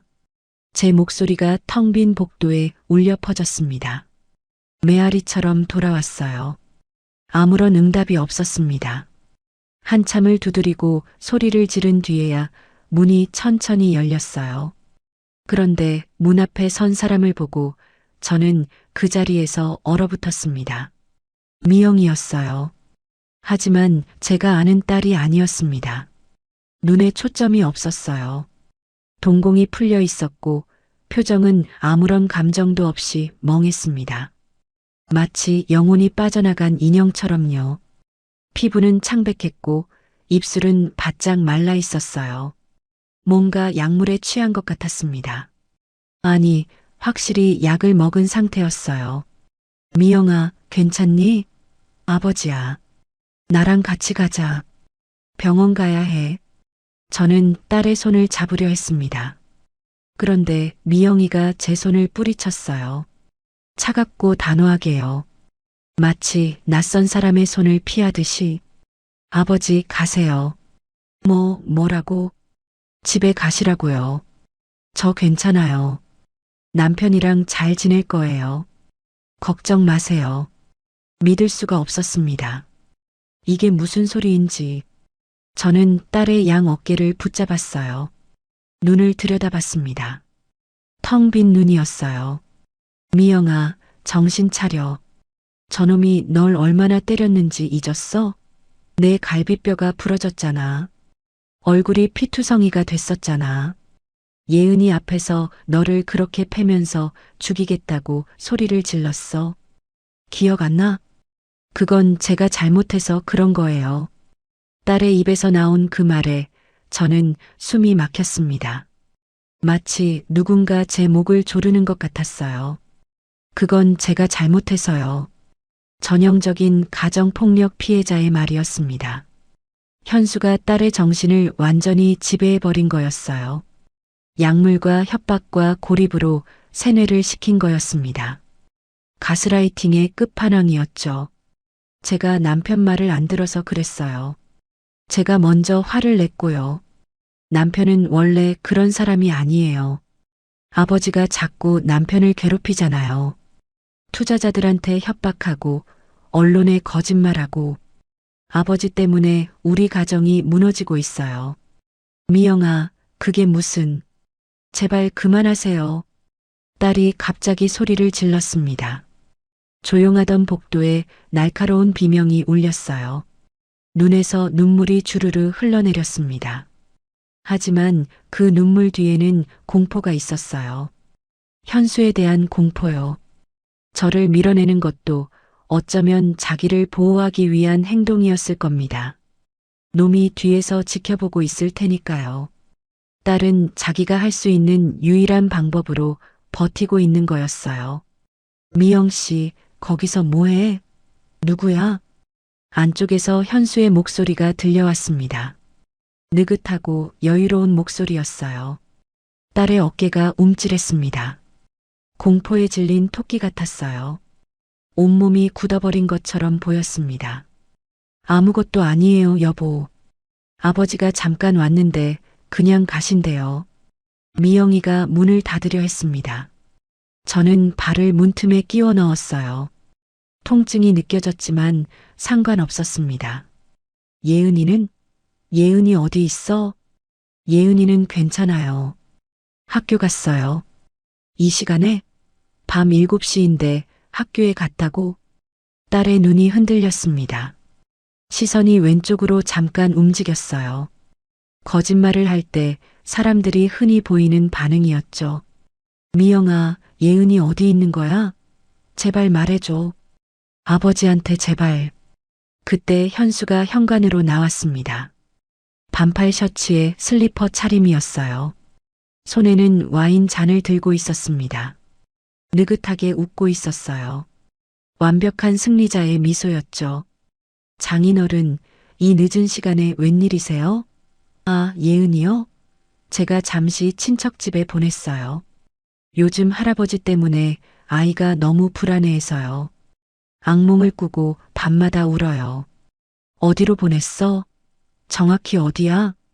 그건 알려드릴 수 없네요. 아이 안전을 위해서요. 장인어른 같은 분이 찾아오면 안 되니까요. 저는 현수의 멱살을 움켜잡았습니다. 놈의 눈을 똑바로 노려봤어요. 놈의 눈은 웃고 있었습니다. 비웃고 있었어요. 예은이 어디 있는지 당장 말해. 안 그러면요? 뭘 어쩌시게요, 장인어른? 저는 주먹을 들어 올렸어요. 하지만 그 순간 미영이가 사이에 끼어들었습니다. 아버지, 제발요. 그만하세요. 딸이 울면서 저를 밀어냈습니다. 생각보다 세게 밀었어요. 저는 비틀거리며 뒤로 물러났습니다. 가슴이 찢어지는 것 같았어요. 내 딸이, 내가 세상에서 가장 사랑하는 딸이 저놈을 감싸고 있었습니다. 저를 밀어내면서요. 가세요, 아버지. 다시는 오지 마세요. 제발이요. 문이 쾅 닫혔습니다. 저는 그 앞에 한참 서 있었어요. 다리에 힘이 풀려서 움직일 수가 없었습니다. 복도의 차가운 대리석 바닥에 주저앉았어요. 머리가 텅 비어버린 것 같았습니다. 그날 밤 상황은 더 나빠졌습니다. 안전가옥으로 돌아왔는데 문이 열려 있었어요. 경첩이 부서져 있었습니다. 심장이 쿵 떨어졌어요. 조심스럽게 안으로 들어가 보니 누군가 다녀간 흔적이 역력했습니다. 서류들이 바닥에 뒤죽박죽 흩어져 있었고 벽에 붙여놓은 상황판이 갈기갈기 찢겨 있었어요. 컴퓨터는 박살이 나 있었습니다. 그리고 가장 중요한 것, 현수의 범죄 증거가 담긴 파일들이 전부 사라져 있었어요. 원본도 복사본도요. 저는 바닥에 털썩 주저앉았습니다. 손이 부들부들 떨렸어요. 어떻게 이곳을 알아냈을까요? 누군가 배신한 게 분명했습니다. 윤식이? 아니면 김씨? 아니면 다른 누군가? 머릿속이 복잡했어요. 휴대폰이 울렸습니다. 서진이었어요. 어르신, 죄송합니다. 저 빠집니다. 뭐라고? 검찰 내부에서 압력이 들어왔어요. 최연수 건에서 손 떼라고요. 안 그러면 제 자리가 날아간대요. 감찰까지 들어올 수 있다고. 정말 죄송합니다. 어르신 은혜는 평생 잊지 않겠지만 더 이상은 못 도와드리겠습니다. 전화가 끊겼습니다. 저는 휴대폰을 바닥에 내동댕이 쳤어요. 화면이 산산이 깨졌습니다. 증거도 없고 동맹도 없고 딸마저 등을 돌렸습니다. 손녀가 어디 있는지도 모르고요. 완벽한 패배였어요. 저는 어둠 속에 앉아 한참을 멍하니 있었습니다. 눈물이 났어요. 72살 먹은 노인이 캄캄한 지하실에서 혼자 울고 있었습니다. 30년 전 저승사자라고 불리던 사람이 이렇게 무력하게 무너지다니. 이게 제 인생의 끝인가 싶었어요. 모든 것을 잃었습니다. 아내가 세상을 떠났을 때도 이렇게 무력하지는 않았어요. 그때는 슬펐지만 적어도 딸이 있었으니까요. 하지만 지금은 그 딸마저 저를 밀어내고 있었습니다. 손녀는 어디론가 끌려갔고요. 저는 완전히 혼자였어요. 바닥에 흩어진 서류 조각들을 바라봤습니다. 몇 주 동안 밤잠을 설치며 모은 증거들이었어요. 이제 전부 사라졌습니다. 처음부터 다시 시작해야 했지만 시간이 없었어요. 파티가 모레였으니까요. 그때 바닥에 떨어진 종이 한 장이 눈에 들어왔습니다. 조명이 꺼진 어둠 속에서 희미하게 빛나고 있었어요. 놈들이 흘리고 간 것 같았습니다. 저는 기어가서 그 종이를 집어들었어요. 파티 초청장이었습니다. 금박으로 인쇄된 화려한 초청장이요. 뒤집어 보니 볼펜으로 뭔가 휘갈겨 적혀 있었습니다. 지하창고 예은. 손녀의 이름이었습니다. 저는 심장이 멎는 줄 알았어요. 이건 실수로 흘린 게 아니었습니다. 일부러 남긴 거였어요. 누군가 저한테 알려주려고 한 거였습니다. 누군지는 모르겠지만 놈들 편이 아닌 사람이 있었던 거예요. 저는 벌떡 일어났습니다. 온몸에서 기력이 솟아나는 것 같았어요. 아직 끝난 게 아니었습니다. 예은이가 어디 있는지 알아냈어요. 병원 지하 창고, 그곳에 손녀를 가둬놓은 거였습니다. 증거는 없어도 됐습니다. 동맹이 없어도 괜찮았어요. 내 손으로 직접 해야 했습니다. 파티장에 가서 놈의 가면을 벗기고 손녀를 구하고 딸의 눈을 뜨게 해야 했어요. 저는 주먹을 꽉 쥐었습니다. 부러진 갈비뼈가 욱신거렸지만 상관없었어요. 통증은 살아있다는 증거였습니다. 아직 싸울 수 있다는 증거요. 저는 찢어진 상황판 조각을 주워 현수의 얼굴 사진을 바라봤습니다. 미소 짓고 있는 그 얼굴이요. 방송에서 국민 남편이라고 불리는 그 얼굴이요. 최연수, 내일이다. 내 가면을 내가 직접 벗긴다. 저는 그 사진을 구겨서 바닥에 던졌습니다. 그리고 어둠 속에서 마지막 전투를 준비하기 시작했어요. 남은 건 이 몸뚱이 하나뿐이었지만 그것으로 충분했습니다. 손녀를 구하기 위해서라면 이 목숨 하나쯤은 기꺼이 던질 수 있었어요. 파티 당일 저녁이었습니다. 현수의 병원 확장 기념 파티가 강남의 특급 호텔 연회장에서 열렸어요. 저는 30년 전 입었던 검은 정장을 다시 꺼내 입고 거울 앞에 섰습니다. 주름진 얼굴, 부러진 갈비뼈를 감싼 붕대, 여기저기 멍자국. 하지만 눈빛만은 살아있었어요. 30년 전 저승사자라 불리던 그때의 눈빛이었습니다. 오늘 모든 걸 끝내야 했어요. 호텔에 도착한 건 저녁 7시였습니다. 정문은 경비가 삼엄해서 들어갈 수 없었어요. 검은 양복을 입은 경호원들이 초청장을 일일이 확인하고 있었습니다. 저는 건물을 한 바퀴 돌아 뒷문을 찾았어요. 케이터링 업체 트럭이 들어가는 후문이 있었습니다. 저는 미리 준비해둔 흰색 조리복으로 갈아입고 음식 상자를 든 척하며 주방으로 잠입했어요. 30년 전에 수없이 해본 방법이었죠. 몸은 늙었지만 기술은 녹슬지 않았습니다. 주방은 정신없이 바빴어요. 요리사들이 고함을 치며 뛰어다니고 접시 부딪히는 소리가 요란했습니다. 아무도 저를 신경 쓰지 않았어요. 저는 자연스럽게 구석으로 빠져나왔습니다. 먼저 지하 창고로 향했습니다. 예은이를 구하는 게 첫 번째였어요. 손녀 없이는 아무것도 시작할 수 없었습니다. 직원용 엘리베이터를 타고 지하 2층으로 내려갔어요. 문이 열리자 어둡고 습한 복도가 나타났습니다. 형광등이 깜빡거리며 음산한 분위기를 만들고 있었어요. 양쪽으로 창고 문들이 줄지어 있었습니다. 녹슨 철문들이었죠. 발소리를 죽이며 천천히 걸었습니다. 첫 번째 문, 두 번째 문을 지나 세 번째 문 앞에 섰을 때 희미한 소리가 들렸어요. 노랫소리였습니다. 아이가 혼자 흥얼거리는 작은 노래요. 예은이가 무서울 때 부르는 그 노래였어요. 아내가 미영이에게 불러주던 자장가, 미영이가 예은이에게 불러주던 그 노래. 저는 가슴이 찢어지는 것 같았습니다. 6살짜리 아이가 얼마나 무서웠을까요? 문은 자물쇠로 잠겨 있었습니다. 구형 자물쇠였어요. 저는 주머니에서 구부린 철사 2개를 꺼냈습니다.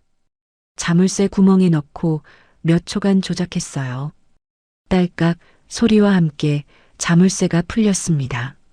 문을 열자 어둠 속에서 작은 그림자가 움찔하며 뒤로 물러났어요. 누구세요? 무서워요. 예은아, 할아버지야. 할아버지 왔어. 아이가 눈을 크게 떴습니다. 어둠에 적응한 눈이 저를 알아봤어요. 그리고 달려와 제 다리에 매달렸습니다. 작은 몸이 온몸을 부들부들 떨고 있었어요. 손이 얼음장처럼 차가웠습니다. 저는 예은이를 꼭 안아주었어요. 할아버지, 무서웠어요. 아저씨들이 저를 여기 가뒀어요. 아무것도 안 보이고 무서웠어요. 엄마한테 가고 싶어요. 괜찮아. 이제 다 괜찮아. 할아버지가 왔으니까. 이제 무서운 거 다 끝났어. 저는 예은이를 안고 창고를 나왔습니다. 하지만 복도 끝에서 발소리가 들렸어요. 2사람의 발소리였습니다. 경비원들이 순찰을 돌고 있었어요. 저는 재빨리 옆 창고 문을 열고 예은이와 함께 몸을 숨겼습니다. 아까 엘리베이터 내려온 거 봤는데? 몰라, 한번 확인해 보자. 애 있는 창고 먼저 보고. 발소리가 점점 가까워졌습니다. 저는 예은이의 입을 손으로 살짝 막고 숨을 죽였어요. 심장이 귀에서 쿵쾅거렸습니다. 경비원들이 우리가 숨은 문 바로 앞에서 멈췄어요. 숨이 막힐 것 같았습니다. 몇 초가 몇 분처럼 느껴졌어요. 아, 됐어. 별일 없겠지. 위에서 파티 시작했다는데 빨리 가자. 발소리가 멀어졌습니다. 저는 안도의 한숨을 내쉬었어요. 예은이가 제 손을 꼭 잡고 있었습니다. 예은아, 지금부터 할아버지 말 잘 들어야 해. 위층에 아는 아저씨가 있거든. 그 아저씨한테 가서 기다려. 할아버지는 아빠를 혼내고 올게. 알았지? 예은이를 주방 쪽으로 데려갔습니다.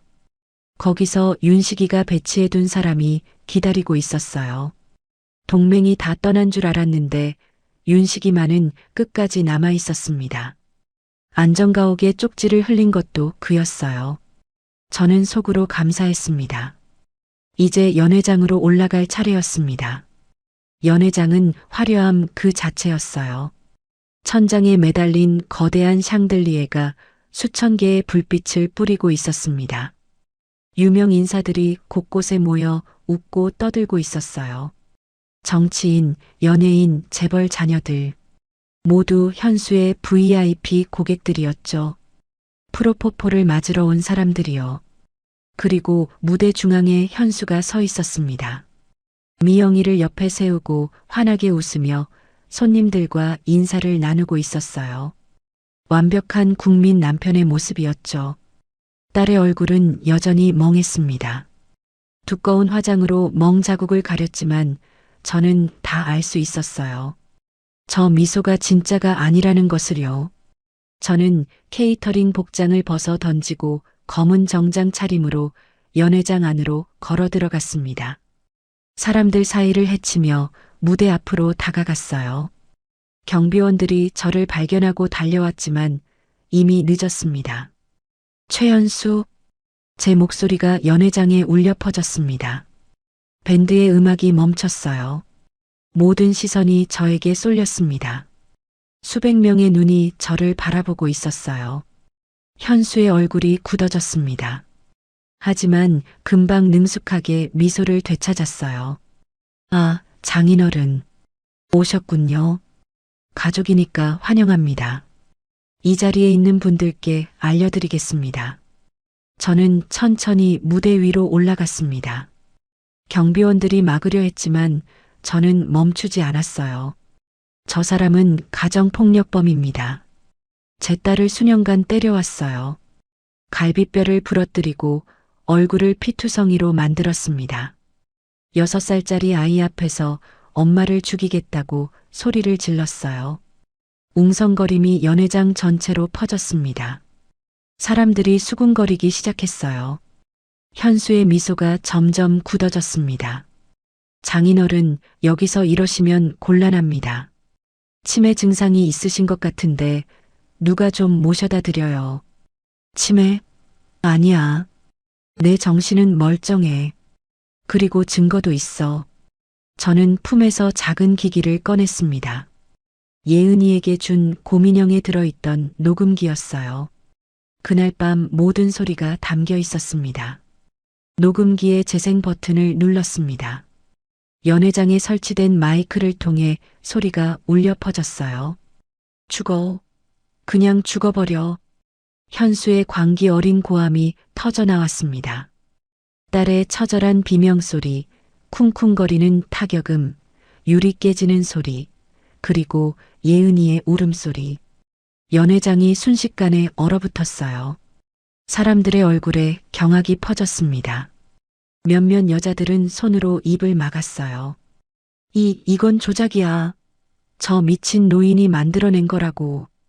현수가 소리를 질렀습니다. 얼굴이 새빨갛게 달아올라 있었어요. 목에 핏줄이 붉어졌습니다.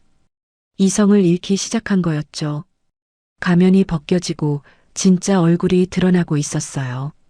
그때 연회장 정문이 활짝 열렸습니다. 서진이가 경찰들을 이끌고 들어왔어요. 저는 놀라서 눈이 커졌습니다. 포기했다고 했던 서진이가 돌아온 거였어요. 최연수 씨, 가정폭력 및 불법 약물 유통 혐의로 긴급 체포합니다. 뭐? 김 검사, 당신 검찰에서 손 떼라고 했잖아. 그랬죠. 하지만 밤새 고민했습니다. 제 양심이 허락하지 않았어요. 저도 은혜를 갚을 줄 아는 사람입니다. 서진이가 저를 향해 고개를 끄덕였습니다. 저는 가슴이 뜨거워졌어요. 혼자가 아니었습니다. 수갑이 채워지고 현수가 끌려나갔습니다. 놈은 발버둥을 치며 소리를 질렀어요. 손대지 마. 내가 누군지 알아? 내 변호사가 가만 안 있을 거야. 당신이 누구든 법 앞에서는 똑같습니다. 경찰이 차갑게 말했습니다. 현수가 끌려나가면서 저를 노려봤어요. 눈에 도끼가 가득했습니다. 하지만 저는 눈을 피하지 않았어요. 똑바로 마주봤습니다. 더 이상 저놈이 무섭지 않았어요. 그때 미영이가 움직였습니다. 멍하게 서 있던 딸이 천천히 제 쪽으로 걸어왔어요. 걸음이 비틀거렸습니다. 눈에 눈물이 가득 고여 있었어요. 마치 긴 악몽에서 깨어난 사람처럼 보였습니다. 아빠, 딸의 목소리가 떨렸습니다. 저는 두 팔을 벌렸어요. 딸이 제 품에 안겼습니다. 작은 어깨가 부들부들 떨리고 있었어요. 30년 전 아내가 세상을 떠났을 때 딸이 이렇게 울었었죠. 그때도 저는 이렇게 딸을 안아주었습니다. 미안해요, 아빠. 정말 미안해요. 제가 아빠를 밀어냈어요. 그 사람이 너무 무서워서 약을 먹이고 협박하고 제 정신이 아니었어요. 알아, 미영아. 다 알아. 내 잘못이 아니야. 아무것도 내 잘못이 아니야. 저는 딸의 등을 토닥이며 눈물을 삼켰습니다. 연회장에 있던 사람들이 술렁거리고 있었어요. 카메라 플래시가 여기저기서 번쩍거렸습니다. 기자들이 언제 들어왔는지 마이크를 들이밀고 있었어요. 내일 아침 뉴스는 현수의 몰락으로 도배될 거였죠. 국민 남편의 가면이 완전히 벗겨지는 거였습니다. 그때 연회장 한쪽에서 작은 발소리가 들렸습니다. 예은이가 달려오고 있었어요. 윤식이가 직접 데리고 온 거였습니다. 할아버지, 엄마, 아이가 달려와 우리에게 매달렸습니다. 저는 한 팔로 딸을, 한 팔로 손녀를 안았어요. 세 사람이 연회장 한가운데서 부둥켜 안고 울었습니다. 샹들리에 불빛이 우리를 비추고 있었어요. 수백 명의 시선이 쏠려 있었지만 상관없었습니다. 지금 이 순간 세상에는 우리 셋밖에 없는 것 같았어요. 할아버지, 우리 이제 집에 가요. 엄마랑 같이요. 예은이가 제 얼굴을 올려다보며 말했습니다. 눈에 눈물이 맺혀 있었지만 아이는 웃고 있었어요. 저는 고개를 끄덕였습니다. 그래, 집에 가자. 다 같이. 서진이가 다가왔습니다. 조용히 제 어깨를 두드렸어요. 어르신, 수고 많으셨습니다. 이제 저희가 나머지를 처리하겠습니다. 병원 수사도 시작할 겁니다. 프로포폴 불법 투약 전부 밝혀낼게요. 고맙네, 김 검사. 포기 안 해줘서 은혜는 갚아야죠. 그리고 저도 정의가 무엇인지 다시 생각하게 됐습니다. 저는 딸과 손녀의 손을 잡고 연회장을 나왔습니다. 밖에는 경찰차들이 줄지어 서 있었어요. 현수가 경찰차 뒷좌석에 실려 있었습니다. 그 모습을 보고 미영이가 몸을 떨었어요. 저는 딸의 손을 꼭 잡아주었습니다. 이제 저 사람은 내 인생에서 완전히 사라질 거야. 걱정하지 마. 밤하늘에 별이 반짝이고 있었습니다. 서늘한 바람이 불어왔어요. 저는 깊은 숨을 들이마셨습니다. 가슴속에 쌓였던 무거운 것이 조금씩 빠져나가는 것 같았어요. 30년 만에 다시 입은 검은 정장이 이제는 가볍게 느껴졌습니다. 이 옷을 입고 싸웠던 전쟁이 드디어 끝났어요. 저승사자는 이제 은퇴해도 될 것 같았습니다. 전쟁이 끝났습니다. 제가 이겼어요. 아니, 우리가 이겼습니다. 6개월이 흘렀습니다. 가을이 깊어지고 겨울이 왔다가 다시 봄이 찾아왔어요. 세탁소 앞 골목에 심어진 목련이 하얀 꽃을 피웠습니다. 30년 동안 매년 보아온 풍경이었지만 올해는 유독 아름답게 느껴졌어요. 아마 마음이 달라져서 그런 것 같았습니다.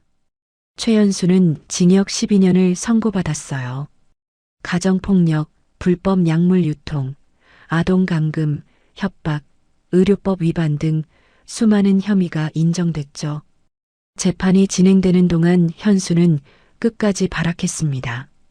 최고의 변호사들을 고용해서 온갖 법적 다툼을 벌였어요. 하지만 증거가 너무 많았습니다.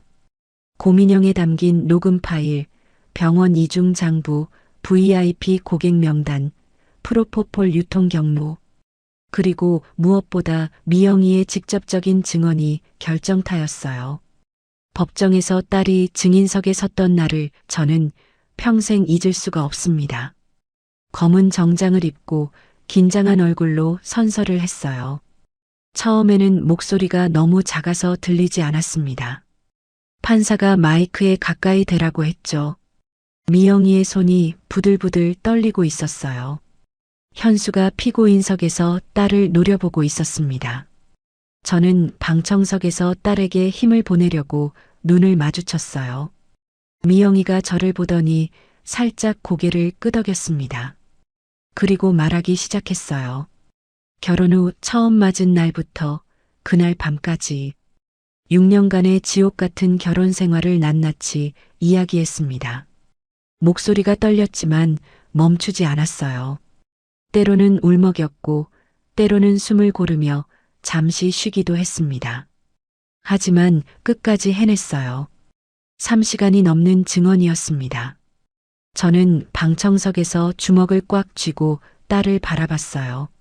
저 아이가 제 딸이라는 게 세상에서 가장 자랑스러웠습니다. 판결이 내려지던 날 현수는 끌려나가면서도 저를 노려봤습니다. 눈에 도끼가 가득했어요. 하지만 저는 더 이상 그 눈빛이 무섭지 않았습니다. 오히려 불쌍해 보였어요. 모든 것을 가졌던 사람이 모든 것을 잃은 거였죠.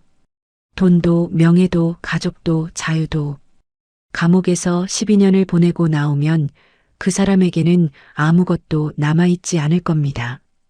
50살이 되어서 빈손으로 세상에 나오겠죠.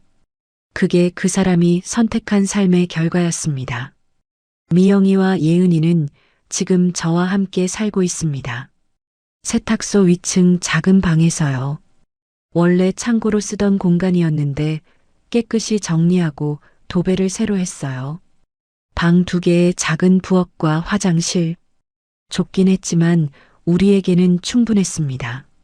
아니, 오히려 이렇게 가까이 있으니까 더 좋았어요. 밤마다 예은이가 제 방에 와서 이야기를 해달라고 조르거든요. 저는 옛날 이야기를 들려주다가 아이가 잠들면 살며시 이불을 덮어주고 나옵니다. 아이의 고른 숨소리를 듣고 있으면 마음이 편안해져요. 이게 할아버지의 행복이구나 싶었습니다. 처음 3개월은 쉽지 않았습니다. 미영이는 밤마다 악몽을 꿨어요. 비명을 지르며 깨어나곤 했죠. 식은땀에 젖어서 떨고 있는 딸을 볼 때마다 가슴이 찢어졌습니다. 저는 그때마다 딸의 방으로 달려가 손을 잡아주었어요. 괜찮아. 이제 아무도 널 해치지 않아. 아빠가 여기 있어. 그 말을 수백 번은 했을 겁니다. 시간이 지나면서 조금씩 나아졌어요.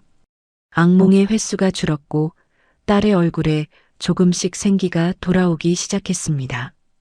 요즘 미영이는 심리 상담을 받으러 다닙니다. 일주일에 2번씩이요. 처음에는 거부했어요. 자기는 괜찮다고 그런 거 필요 없다고요. 하지만 제가 설득했습니다. 몸에 난 상처는 시간이 지나면 낫지만 마음에 난 상처는 제대로 치료하지 않으면 덧난다고요. 딸은 결국 고개를 끄덕였습니다. 상담받고 온 날은 얼굴이 조금 더 편해 보여요. 느리지만 분명히 나아지고 있었습니다. 예은이도 많이 달라졌습니다. 처음에는 낯선 소리만 들려도 화들짝 놀라곤 했어요. 어른 남자가 목소리를 조금만 높여도 몸을 웅크리고 떨었죠. 그런 모습을 볼 때마다 가슴이 미어졌습니다. 7살짜리 아이가 그런 공포를 안고 살아야 했다니. 하지만 아이들은 어른보다 회복이 빠른 것 같아요. 요즘 예은이는 동네 친구들과 골목에서 뛰어놀고 학교에서 웃는 얼굴로 돌아옵니다. 제가 만들어준 김밥을 맛있다며 먹는 모습을 볼 때마다 저는 감사함을 느꼈습니다. 오늘은 특별한 날이었습니다. 미영이가 오랜만에 피아노를 치겠다고 했거든요. 세탁소 한쪽 구석에 중고 전자 피아노를 들여놓았어요. 인터넷에서 30만 원에 산 물건이었습니다. 크지도 않고 비싸지도 않은 물건이었지만 딸의 눈이 반짝였어요. 딸이 건반 앞에 앉았습니다. 손가락을 가만히 내려다보더니 천천히 건반 위에 올렸어요. 잠시 망설이는 것 같았습니다. 마지막으로 피아노를 친 게 언제였을까요? 아마 결혼 전이었을 거예요. 현수가 피아노 치는 걸 싫어했거든요. 6년 동안 딸은 자기가 가장 좋아하는 것을 포기하고 살았던 겁니다. 그리고 첫 음을 눌렀어요. 맑은 소리가 세탁소 안에 퍼졌습니다. 처음에는 어색하고 더듬거렸어요. 손가락이 굳어 있었거든요. 틀린 음도 있었고 박자도 흔들렸습니다. 하지만 몇 분이 지나자 멜로디가 흐르기 시작했어요. 아내가 좋아하던 바로 그 곡이었습니다. 저는 카운터에 서서 딸의 뒷모습을 바라봤어요. 눈물이 났지만 참았습니다. 예은이가 제 손을 잡았습니다. 할아버지, 엄마가 피아노 치니까 너무 예뻐요. 그래, 예쁘지? 엄마가 예전에 피아노 엄청 잘 쳤대요. 맞아요? 응, 엄마는 피아니스트가 되고 싶었어. 아주 재능이 있었거든. 그럼 이제 다시 피아니스트 될 수 있어요? 저는 잠시 생각했습니다. 35살, 늦은 나이였죠. 프로 피아니스트가 되기엔 너무 많은 시간이 흘렀어요. 하지만 그게 중요한 게 아니었습니다. 글쎄, 유명한 피아니스트가 될 수는 없을지도 몰라. 하지만 피아노를 치면서 행복할 수는 있어. 그게 더 중요한 거야. 피아노 소리가 멈췄습니다. 미영이가 돌아보며 웃었어요. 오랜만에 보는 환한 웃음이었습니다. 억지로 짓는 웃음이 아니라 진짜 웃음이요. 밤이 되었습니다. 예은이를 재우고 나서 저는 세탁소에 혼자 앉아 있었어요. 딸이 따뜻한 차 2잔을 들고 내려왔습니다. 아빠 안 주무세요? 응, 조금 있다가. 딸이 제 옆에 앉았습니다. 한동안 아무 말 없이 차를 마셨어요. 아빠 고마워요. 저를 포기하지 않아줘서. 당연한 건데 뭘. 당연하지 않아요. 제가 아빠를 얼마나 밀어냈는데요. 다시는 오지 말라고까지 했잖아요. 딸의 목소리가 떨렸습니다. 저는 딸의 손을 잡았어요. 넌 내 딸이야. 세상에 내 딸을 포기할 아버지가 어디 있어. 미영이가 울음을 터뜨렸습니다. 저는 딸을 안아주었어요. 한참 뒤에 딸이 눈물을 닦으며 말했습니다. 아빠, 저 피아노 학원 차릴까 생각 중이에요. 작게요. 동네 아이들 가르치면서 살고 싶어요. 그거 좋은 생각이다. 해볼게요. 이번엔 제가 하고 싶은 걸 하면서 살 거예요. 딸이 웃었습니다. 그 웃음에 미래가 보였어요. 힘들겠지만 이 아이는 해낼 거라고 저는 믿었습니다. 다음 날 아침이 밝았습니다. 새벽 5시, 저는 언제나처럼 스팀 소리에 눈을 떴어요. 쉬익하고 보일러가 예열되는 그 익숙한 소리였습니다. 세수를 하고 세탁소로 내려갔어요. 셔터를 올리자 아침 공기가 서늘하게 밀려 들어왔습니다. 골목에 아직 인적이 없었어요. 가로등이 꺼지고 동쪽 하늘이 조금씩 밝아지고 있었습니다. 저는 다림질대 앞에 섰습니다. 어제 맡겨진 옷들이 쌓여 있었어요. 하나씩 집어들며 상태를 살폈습니다. 기름때가 묻은 작업복, 얼룩이 진 블라우스, 주름진 양복 바지. 30년 동안 해온 일이었죠. 손이 저절로 움직였어요.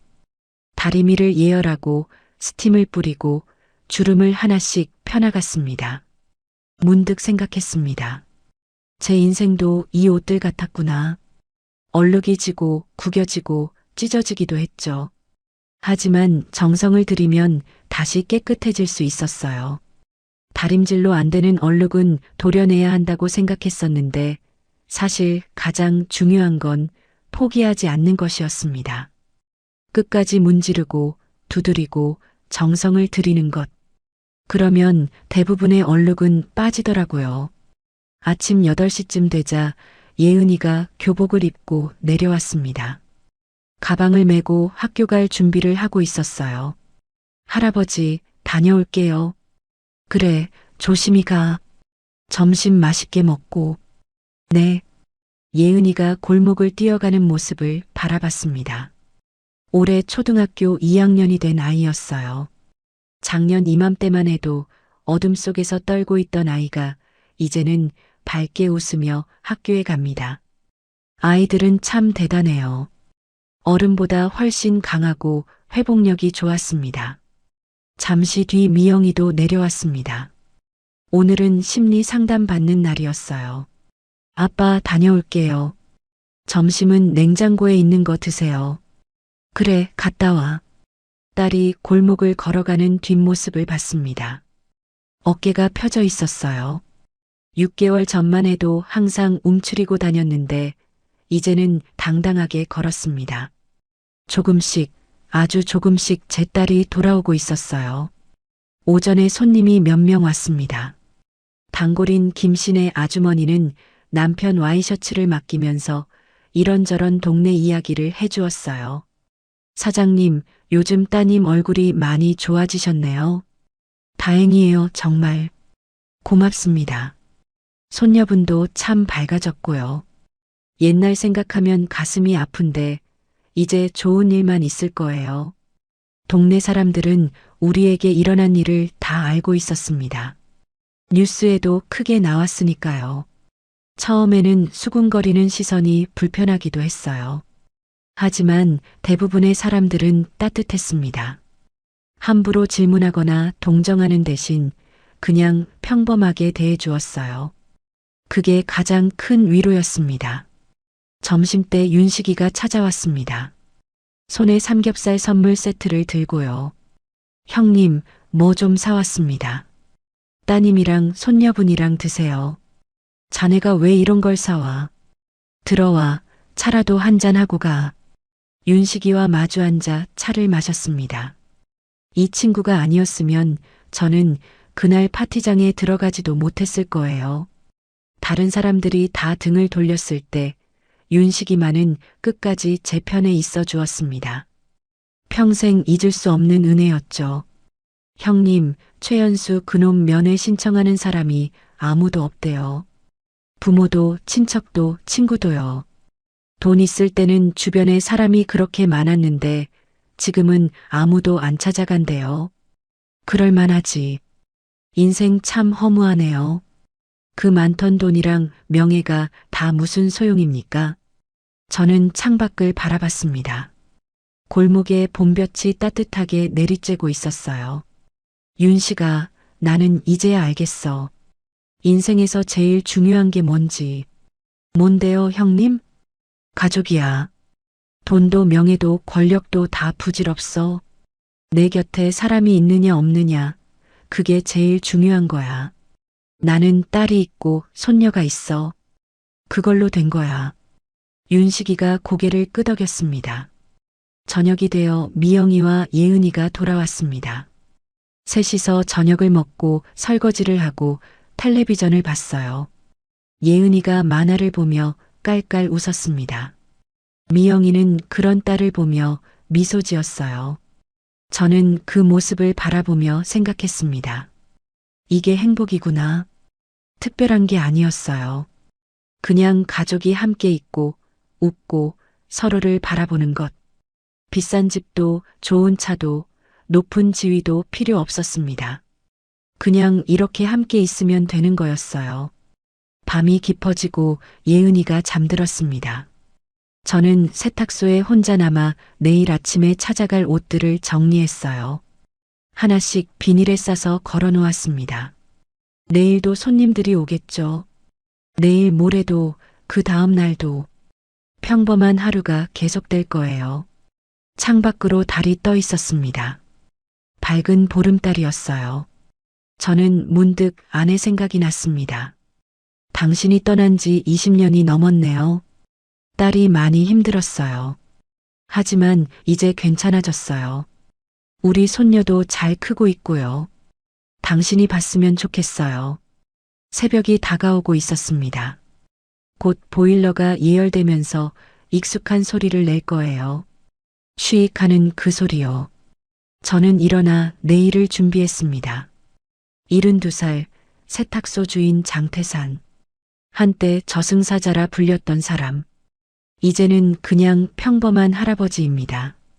딸과 손녀와 함께 사는 세상에서 가장 행복한 할아버지요. 그걸로 충분했습니다. 오늘의 사연 어떠셨나요? 사연이 마음에 닿았다면 더 좋은 사연으로 찾아뵐 수 있도록 구독과 좋아요를 눌러주세요. 그리고 사연의 주인공을 위한 따뜻한 말씀도 댓글로 부탁드립니다. 여러분의 오늘을 응원합니다. 인생 소풍이었습니다.